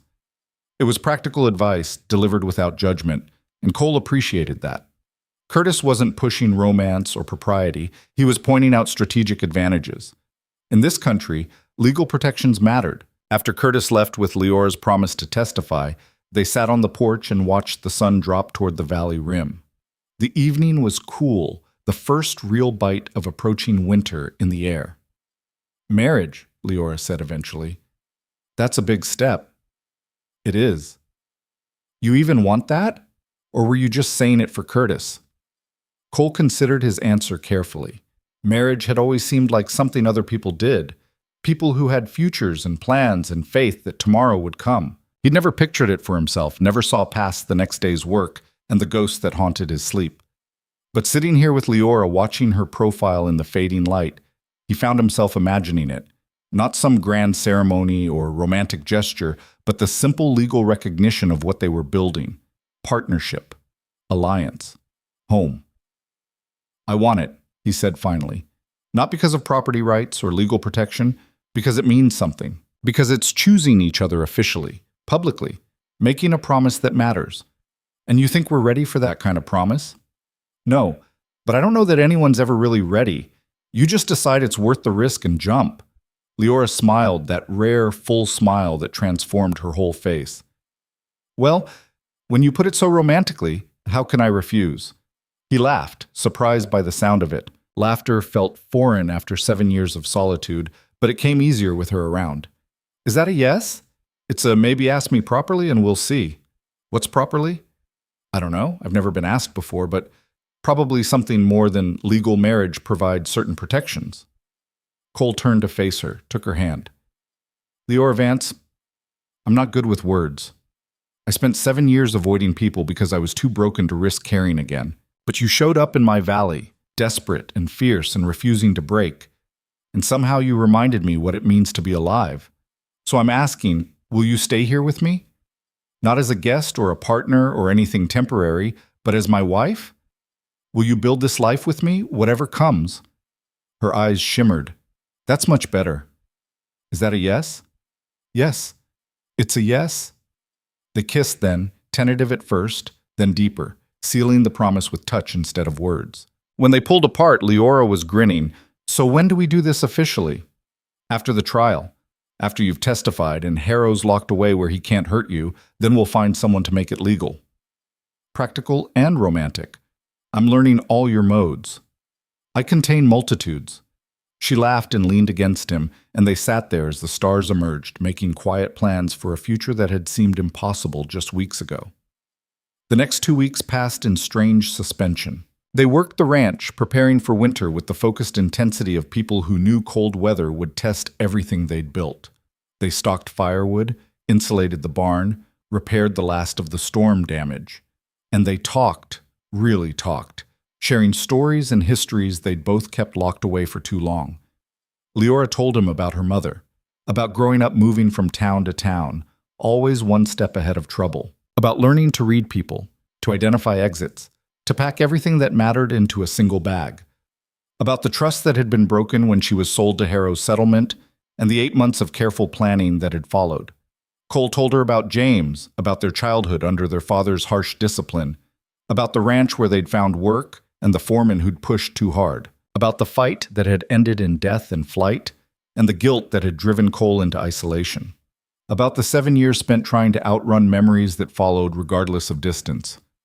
They were both running, Cole realized, different directions, different speeds, but the same fundamental motion, away from pain, towards something that might resemble peace. But running had limits. Eventually you either found what you were looking for or admitted it didn't exist. Maybe they'd found it in each other. Maybe peace wasn't a destination but a choice, made daily, to stop fleeing and start building. On the morning Leora was scheduled to leave for the territorial capital, Cole woke early to find her already dressed, sitting on the porch with her small pack beside her. She'd borrowed clothes from him for the journey, pants, shirt, a heavy coat that was too big but warm. The ring glinted on her finger, catching the early light. "You ready?" he asked, joining her. "As I'll ever be. You sure you don't want to come? Someone needs to watch the ranch. And besides, this is your testimony, your moment. I'd just be in the way." "You're never in the way." He squeezed her shoulder. 3 weeks. You'll testify, they'll convict Harrow, and you'll come home. Then we'll make this official. Promise you'll be here when I get back? Where else would I go? Marshal Curtis arrived at sunrise with 2 deputies as escort. They'd take Leora north, keep her safe during the journey and the trial, then bring her back. Curtis had given his word, and Cole believed it. The man had integrity, that rare quality that couldn't be faked or bought. Cole walked Leora to her horse, helped her mount even though she didn't need the help. Their hands lingered together, neither quite ready to let go. "Be safe," he said. "Always am. And hurry back. Count on it." She leaned down, kissed him once, fierce and quick.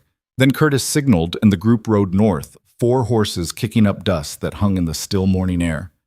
Cole watched until they disappeared beyond the ridge, then walked back to the ranch that suddenly felt too empty, too quiet.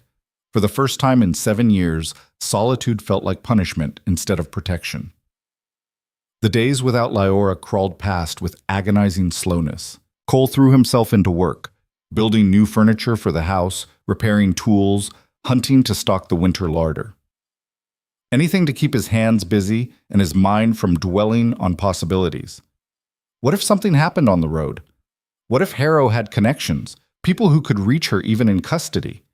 What if she decided, after testifying, that the ranch was too remote, too hard, too associated with violence?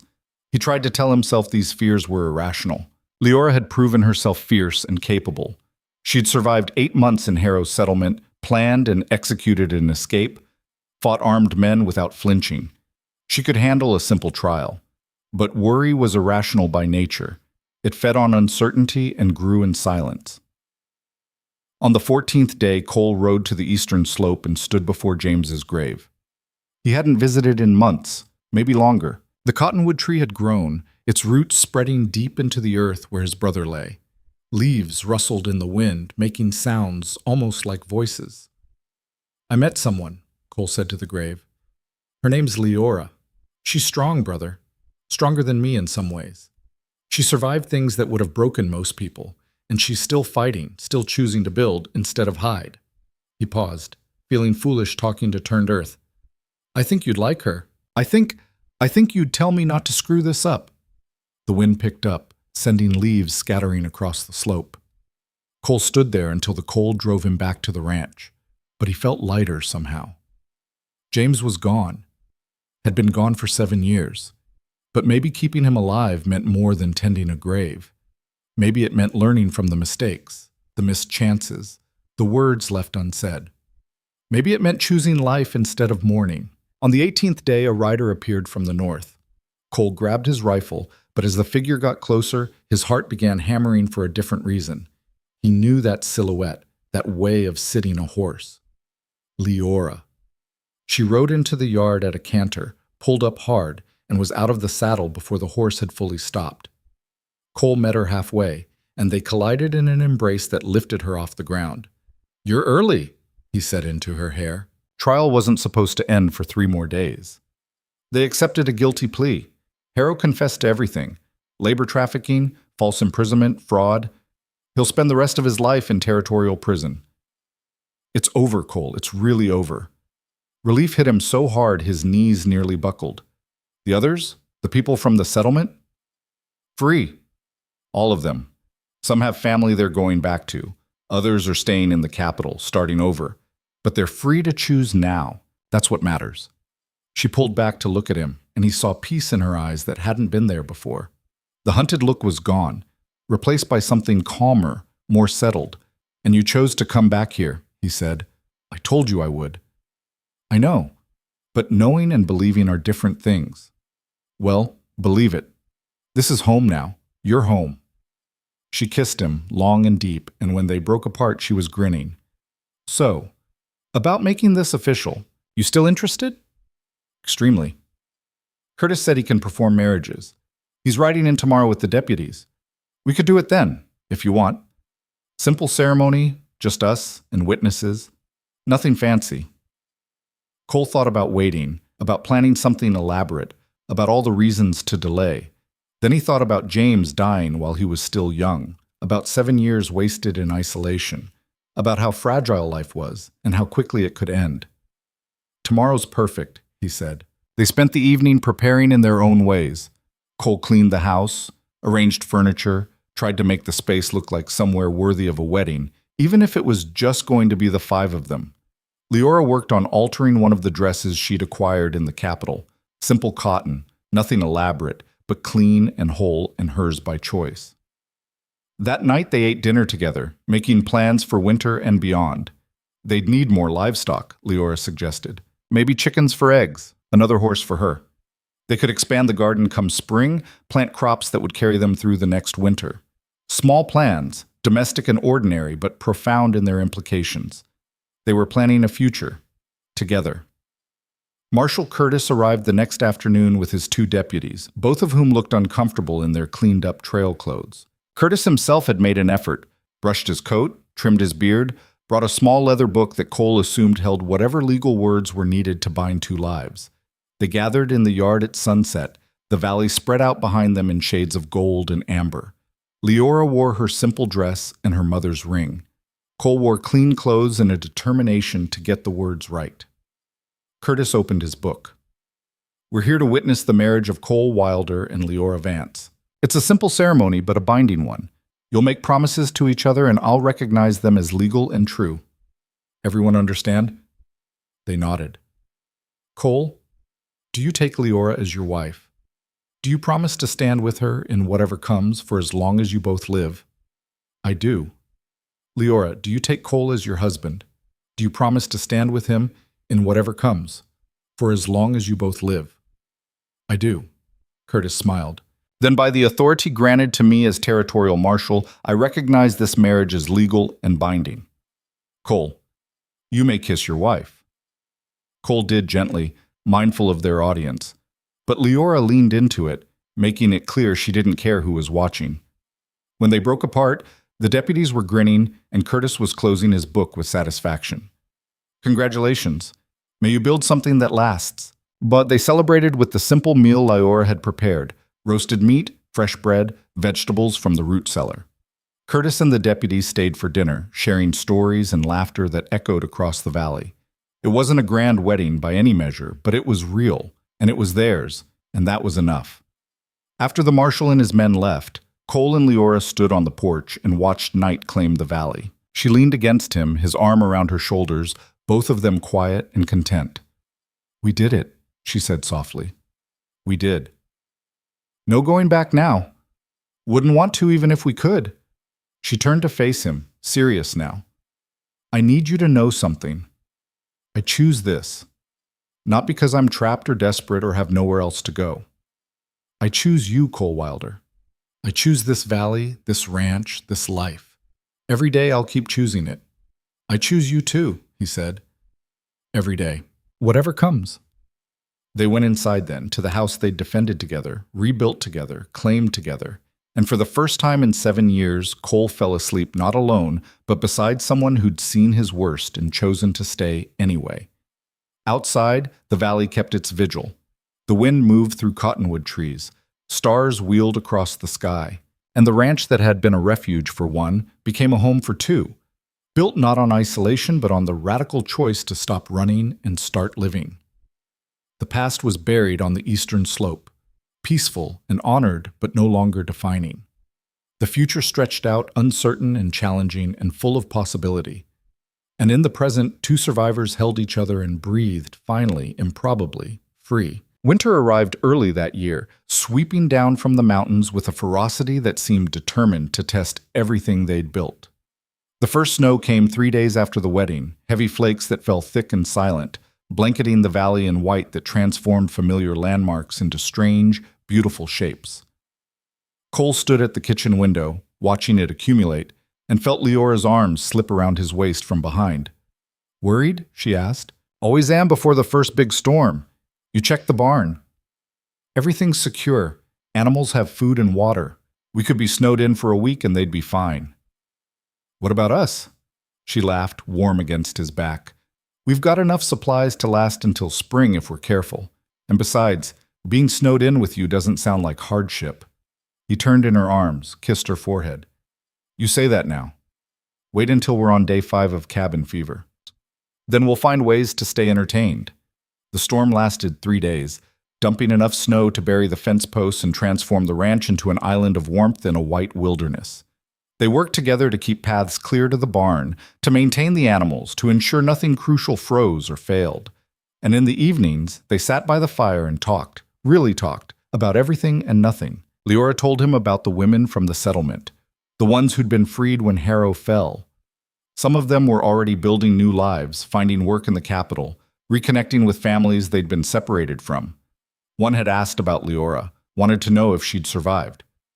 "Her name was Sarah," Leora said, staring into the flames. "She was the first person I met when they brought me in. Scared, young, maybe 19. She'd been there 2 years already. Couldn't remember what freedom felt like anymore. I promised her that if I ever got out, I'd come back for the others." "You kept that promise. Maybe not the way you planned, but you did it." "I know. But I keep thinking about all the months I was planning my escape. All the times I could have tried to help others instead of just focusing on my own survival. Maybe if I'd been braver, you'd be dead or still trapped there." Cole caught her hand. "You survived, Leora. That's not selfish. That's necessary. You can't help anyone if you don't help yourself first." "Is that what you told yourself? After James died?" The question caught him off guard. He'd talked about his brother, about the guilt and grief, but he'd never framed it quite like that. Had he helped himself after James's death, or just punished himself with isolation? "No," he admitted. "I hid, told myself it was practical, staying away from people, avoiding attachments. But really I was just scared. Scared of caring about someone and losing them again. Scared of being responsible for another person's death." "You weren't responsible for James's death. I was responsible for the fight that got us running, for bringing him here when he was already sick, for not being able to save him when the fever took hold." Leora shifted to face him fully. "Cole, you can't control everything. You can't prevent every death, every loss, every tragedy. All you can do is choose how you respond. Do you hide from life because it ends, or do you live fully because it's brief?" He looked at her, this woman who'd survived captivity and violence, who'd chosen to stay and build instead of running forever. She'd lost more than he had, her mother, her freedom, years of her life to Harrow's manipulation. But she was here, fighting for something better, refusing to let the past define the future. "You're right," he said. "I know you're right. But knowing and doing are different things. Then we'll do it together, one day at a time, one choice at a time." They fell asleep that night with the storm still raging outside, wrapped in blankets and each other, warm and safe, and finally believing that maybe they deserved both. When the storm broke on the 4th day, they emerged to find the valley transformed. Everything was white, pristine, beautiful in its starkness. The ranch looked smaller somehow, more fragile against the vast emptiness of winter wilderness. But it was theirs, and it had survived, and that felt like victory. They spent the morning digging out, clearing paths, checking for damage. The barn had held up well. The house was solid. A few shingles had blown off in the wind, but nothing catastrophic. They'd weathered the first test of winter together. As they worked, Cole noticed something different about Leora. She moved with more confidence now, less like someone waiting for permission and more like someone who belonged. She'd claimed this place, made it hers not through ownership but through labor and choice. And watching her shovel snow with fierce determination, he felt pride mixed with something deeper, gratitude that she'd chosen to stay, that she'd seen worth in this hard life and in him. "What?" she asked, catching him staring. "Nothing. Just thinking how different this place feels with you here. Different good or different bad? Different alive, like it finally has a purpose beyond just existing." She smiled, her breath visible in the cold air. "Well, you'd better get used to it. I'm not planning on leaving." "Good, because I'm not planning on letting you." They worked until noon, then retreated inside for lunch and warmth. Cole built up the fire while Leora made soup from dried meat and vegetables. Domestic, ordinary, perfect. "I've been thinking," Leora said as they ate, "about spring, about what we could do with this place." "What do you have in mind?" "The land's good, better than Harrow's settlement even. We could expand beyond just cattle, plant larger crops, maybe grain, build a proper chicken coop, expand the barn. If we're smart about it, we could be self-sufficient within a year. That's a lot of work. I'm not afraid of work. Neither are you. And besides," she paused, choosing her words carefully, "I keep thinking about the others, the people who got freed from the settlement. Some of them have nowhere to go, no skills beyond what Harrow taught them. What if we offered refuge? Not permanently, just until they get on their feet. Teach them what we know, give them space to heal, send them out into the world stronger." Cole absorbed that, seeing the vision she was painting. This ranch is more than just a home, as a way station for people rebuilding their lives. It was ambitious, maybe dangerous, definitely complicated. But it was also exactly the kind of choice Leora would make, turning her survival into something that served others. "That would mean opening up," he said slowly. "Letting people in, trusting them." "I know, and I know that's hard for you. But Cole, we can't build a future just by protecting what we have. Sometimes you have to risk what you've built to create something better." He thought about that, about 7 years of isolation that had kept him safe but stunted, about the way Leora had forced him to grow just by being here, by refusing to let him hide, about Marshall Curtis and the freed workers and the possibility that his ranch could mean something beyond just his own salvation.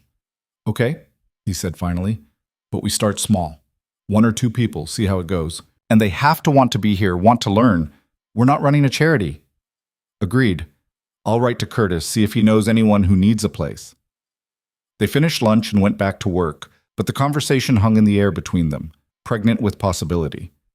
This was how change happened, Cole realized, not in grand gestures or sudden revelations, but in small decisions that accumulated into something larger, choosing to help one stranger, then another, until one day you looked up and realized you'd built a community from nothing. The winter deepened, cold settling into the valley like it planned to stay forever. Cole and Leora fell into rhythms that felt ancient despite their newness. Wake before dawn, tend the animals, chop wood, repair what needed repairing, cook together, sleep wrapped in each other's warmth. Simple patterns that created meaning through repetition. On the coldest night, when wind howled around the house like something alive and hunting, Leora woke screaming. Cole was instantly alert, reaching for her in the darkness, finding her sitting upright and shaking. Hey, I'm here, you're safe, what's wrong?" "Dream," she gasped. "I was back there, back at the settlement. Harrow had me in his quarters and I couldn't move, couldn't fight, couldn't—" She stopped, breathing hard. Cole pulled her close, let her shake against him. "He's gone. He's in prison. He can't touch you." I know that. But my mind doesn't always believe it. Sometimes I wake up and for a second I think I'm still there, still trapped. "How often does this happen?" "Most nights. I just usually don't scream." She pulled back to look at him. "I'm sorry. I should have warned you. Don't apologize for trauma you didn't choose. You survived hell, Leora. Nightmares are the price. They'll fade with time. You sound certain. I had them too, after James died. For months I'd dream he was calling me, needing help, and I couldn't reach him. Eventually they stopped being so vivid. The edges wore down. But they never go away completely. No, but they lose their power. You learn to live with them.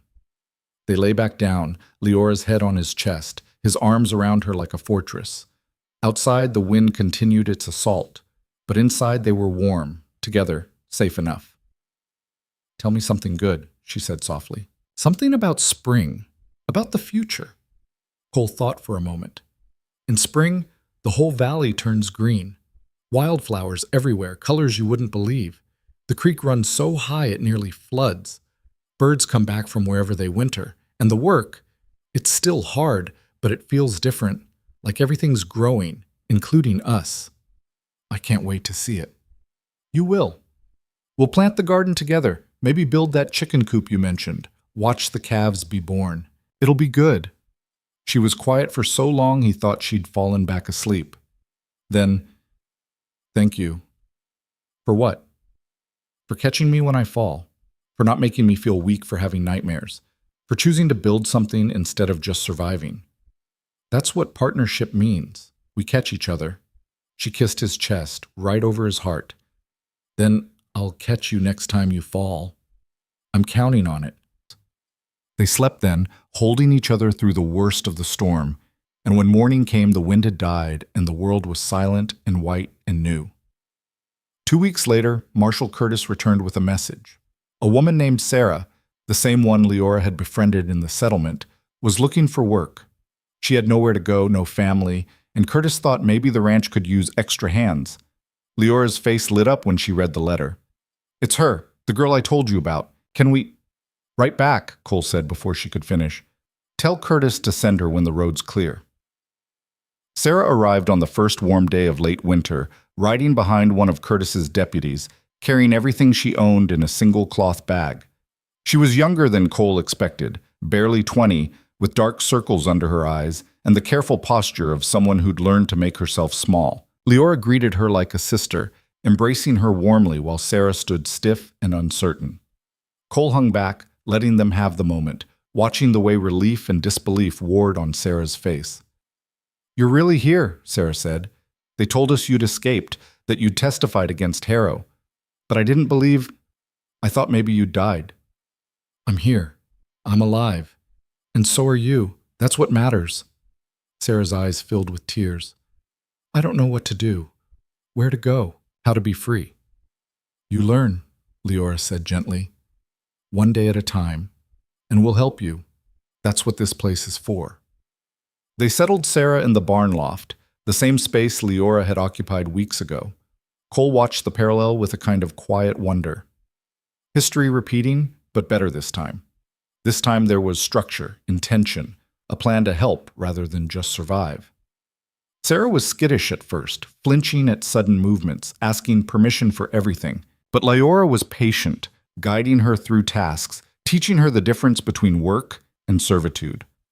Cole added his own lessons, how to read the weather, how to handle tools safely, how to think 3 steps ahead. Slowly, over days that turned into weeks, Sarah began to unfold. She smiled more, spoke without being spoken to first, made decisions without seeking approval. The transformation was subtle but profound, and it reminded Cole of watching Leora's own evolution from hunted refugee to confident partner. One evening, after Sarah had gone to sleep, Leora and Cole sat on the porch and watched the stars emerge. She's doing well, Leora said. She is. You're good with her. I remember what it felt like, that first moment of realizing you're actually free. It's terrifying. Everything's a choice now, and you don't trust yourself to choose right. But you learned. I had you. She has both of us. That makes it easier. Cole pulled her close. Think we could do this again? Help more people? I think we have to. There are too many Sarahs out there, trapped in situations they can't escape alone. If we have the resources to help even a few, then we should. He kissed the top of her head. You're changing me, making me care about things beyond just my own survival. Good. You were too isolated. Humans aren't meant to be alone, says the woman who spent 8 months planning a solo escape. Exactly. I learned the hard way that isolation isn't strength. Connection is. Trust is. Building something with other people instead of against them. Spring arrived gradually, the snow melting in patches to reveal the brown earth beneath. The creek swelled with runoff. Birds returned in chattering flocks. And one morning, Cole found the first wildflowers blooming near the fence line, tiny purple blossoms that seemed impossibly fragile against the harsh landscape. He brought one to Leora, presenting it with mock formality. For you, my lady, the valley's finest. She took it, laughing. Careful. Romance like this might go to my head. That's the plan. They planted the garden together over the next week. Leora, Cole, and Sarah working in concert, turning soil and planting seeds and building something from nothing. It was hard work, made harder by inexperience, but they learned as they went, adapting techniques and trying new approaches. Sarah proved to have an unexpected gift for growing things. She could look at soil and know what it needed, could judge water and sun requirements instinctively. Under her guidance, the garden flourished beyond expectations. My mother kept a garden, she explained when Leora commented on her skill. Before we lost our land, she taught me everything. It's the only thing from before that I remember clearly. Then this garden is yours to tend, Cole said. Make it whatever you want. Sarah's face transformed with joy and purpose. Really? I can decide? It's your garden, your choice. That evening, as they watched Sarah plan rows and sections with fierce concentration, Leora squeezed Cole's hand. See? This is what freedom looks like. Choices, purpose, building something that's yours. She's lucky to have found you. We're all lucky. We found each other at exactly the right time. More people came as word spread.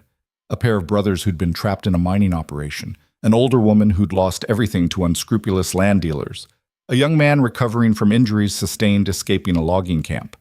The ranch became what Leora had envisioned, a way station for the broken and dispossessed, a place to heal and learn and prepare for whatever came next. Not everyone stayed. That was understood from the beginning. This was temporary refuge, not permanent sanctuary. Some stayed a week, some a month, some longer. But each person left stronger than they'd arrived, carrying skills and confidence and the knowledge that not everyone in the world wanted to exploit them. Cole and Leora adapted to their new roles as teachers and guides. They taught practical skills, animal husbandry, construction, basic medical care, self-defense, but they also taught something harder to quantify: self-worth, decision-making, the radical idea that every person deserved agency over their own life. The ranch expanded to accommodate the flow of people. They built additional structures, expanded the barn, created communal spaces while maintaining private areas. It was constant work, but satisfying in ways Cole had never experienced.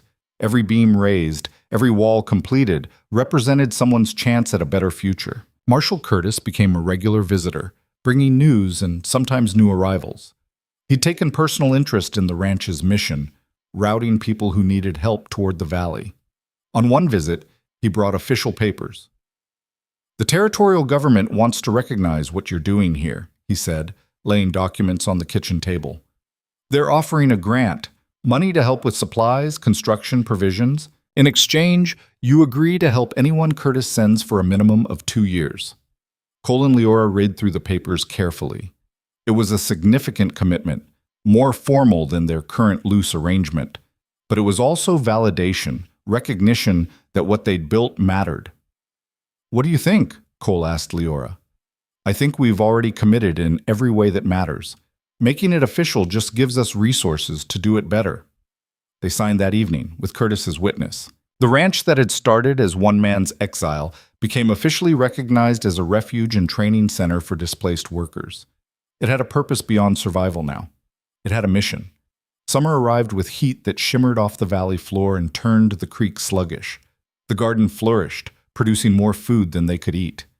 Sarah had become confident enough to lead others in harvesting and preservation. The brothers from the mining camp had taken over fence maintenance and animal care. The older woman ran the kitchen with fierce efficiency.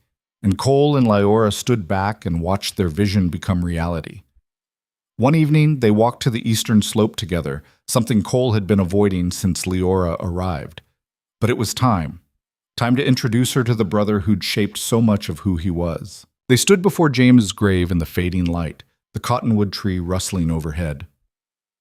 "James," Cole said softly, "this is Leora, my wife. She's everything I didn't know I needed.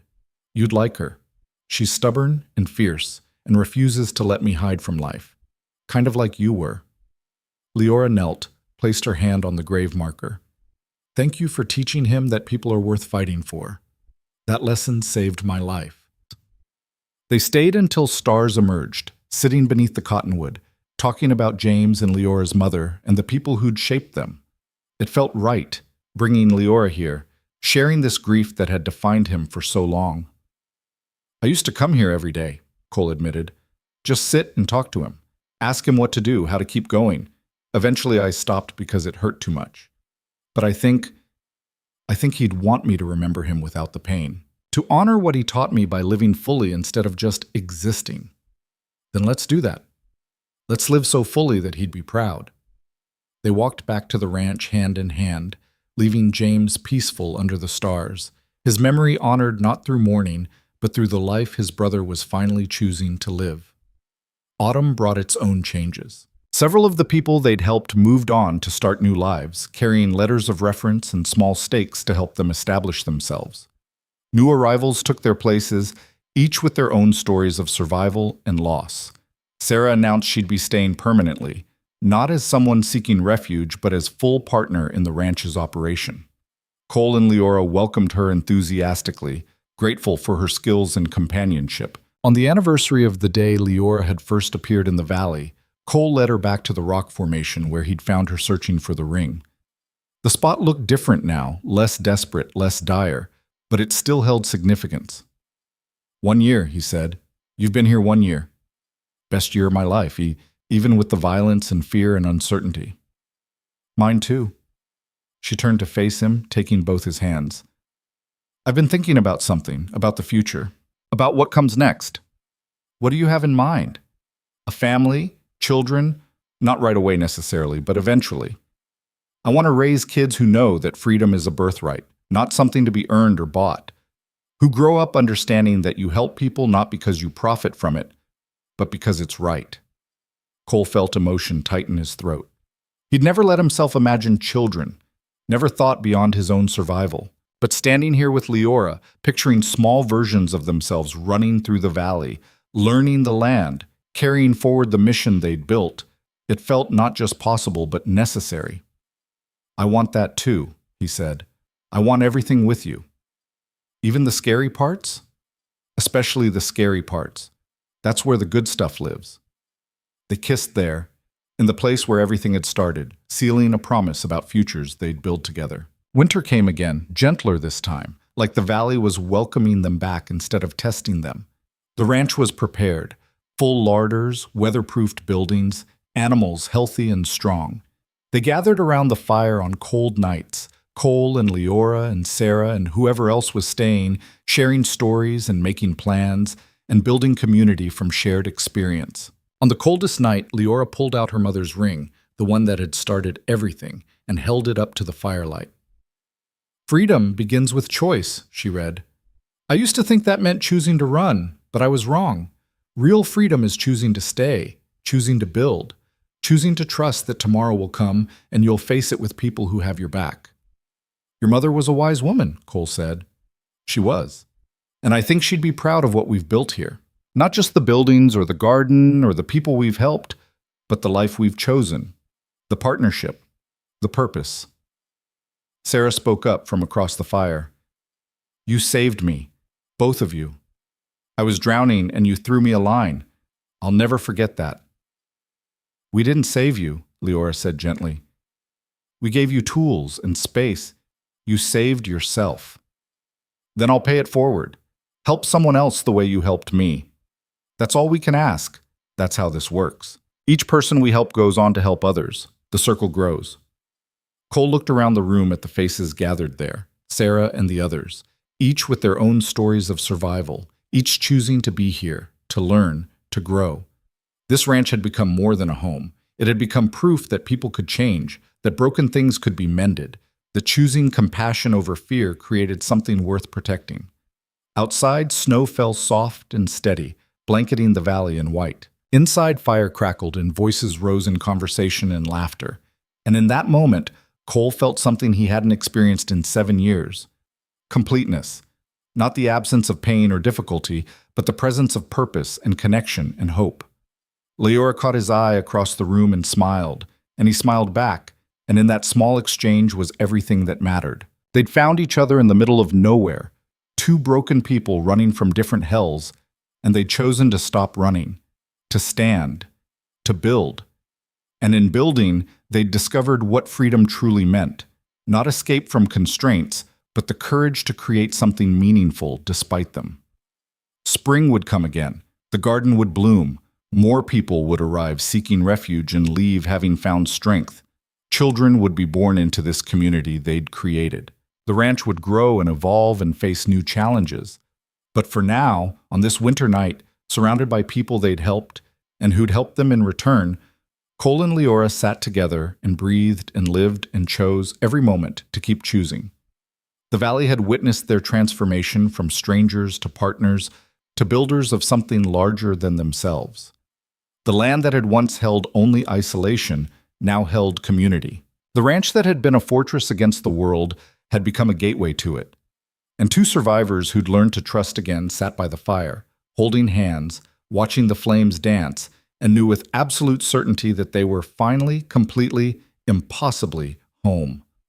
The ring on Leora's finger caught the firelight, its inscription glowing warm and true. Freedom begins with choice. They'd made their choice. Every day they'd keep making it, together, always together. And that was enough.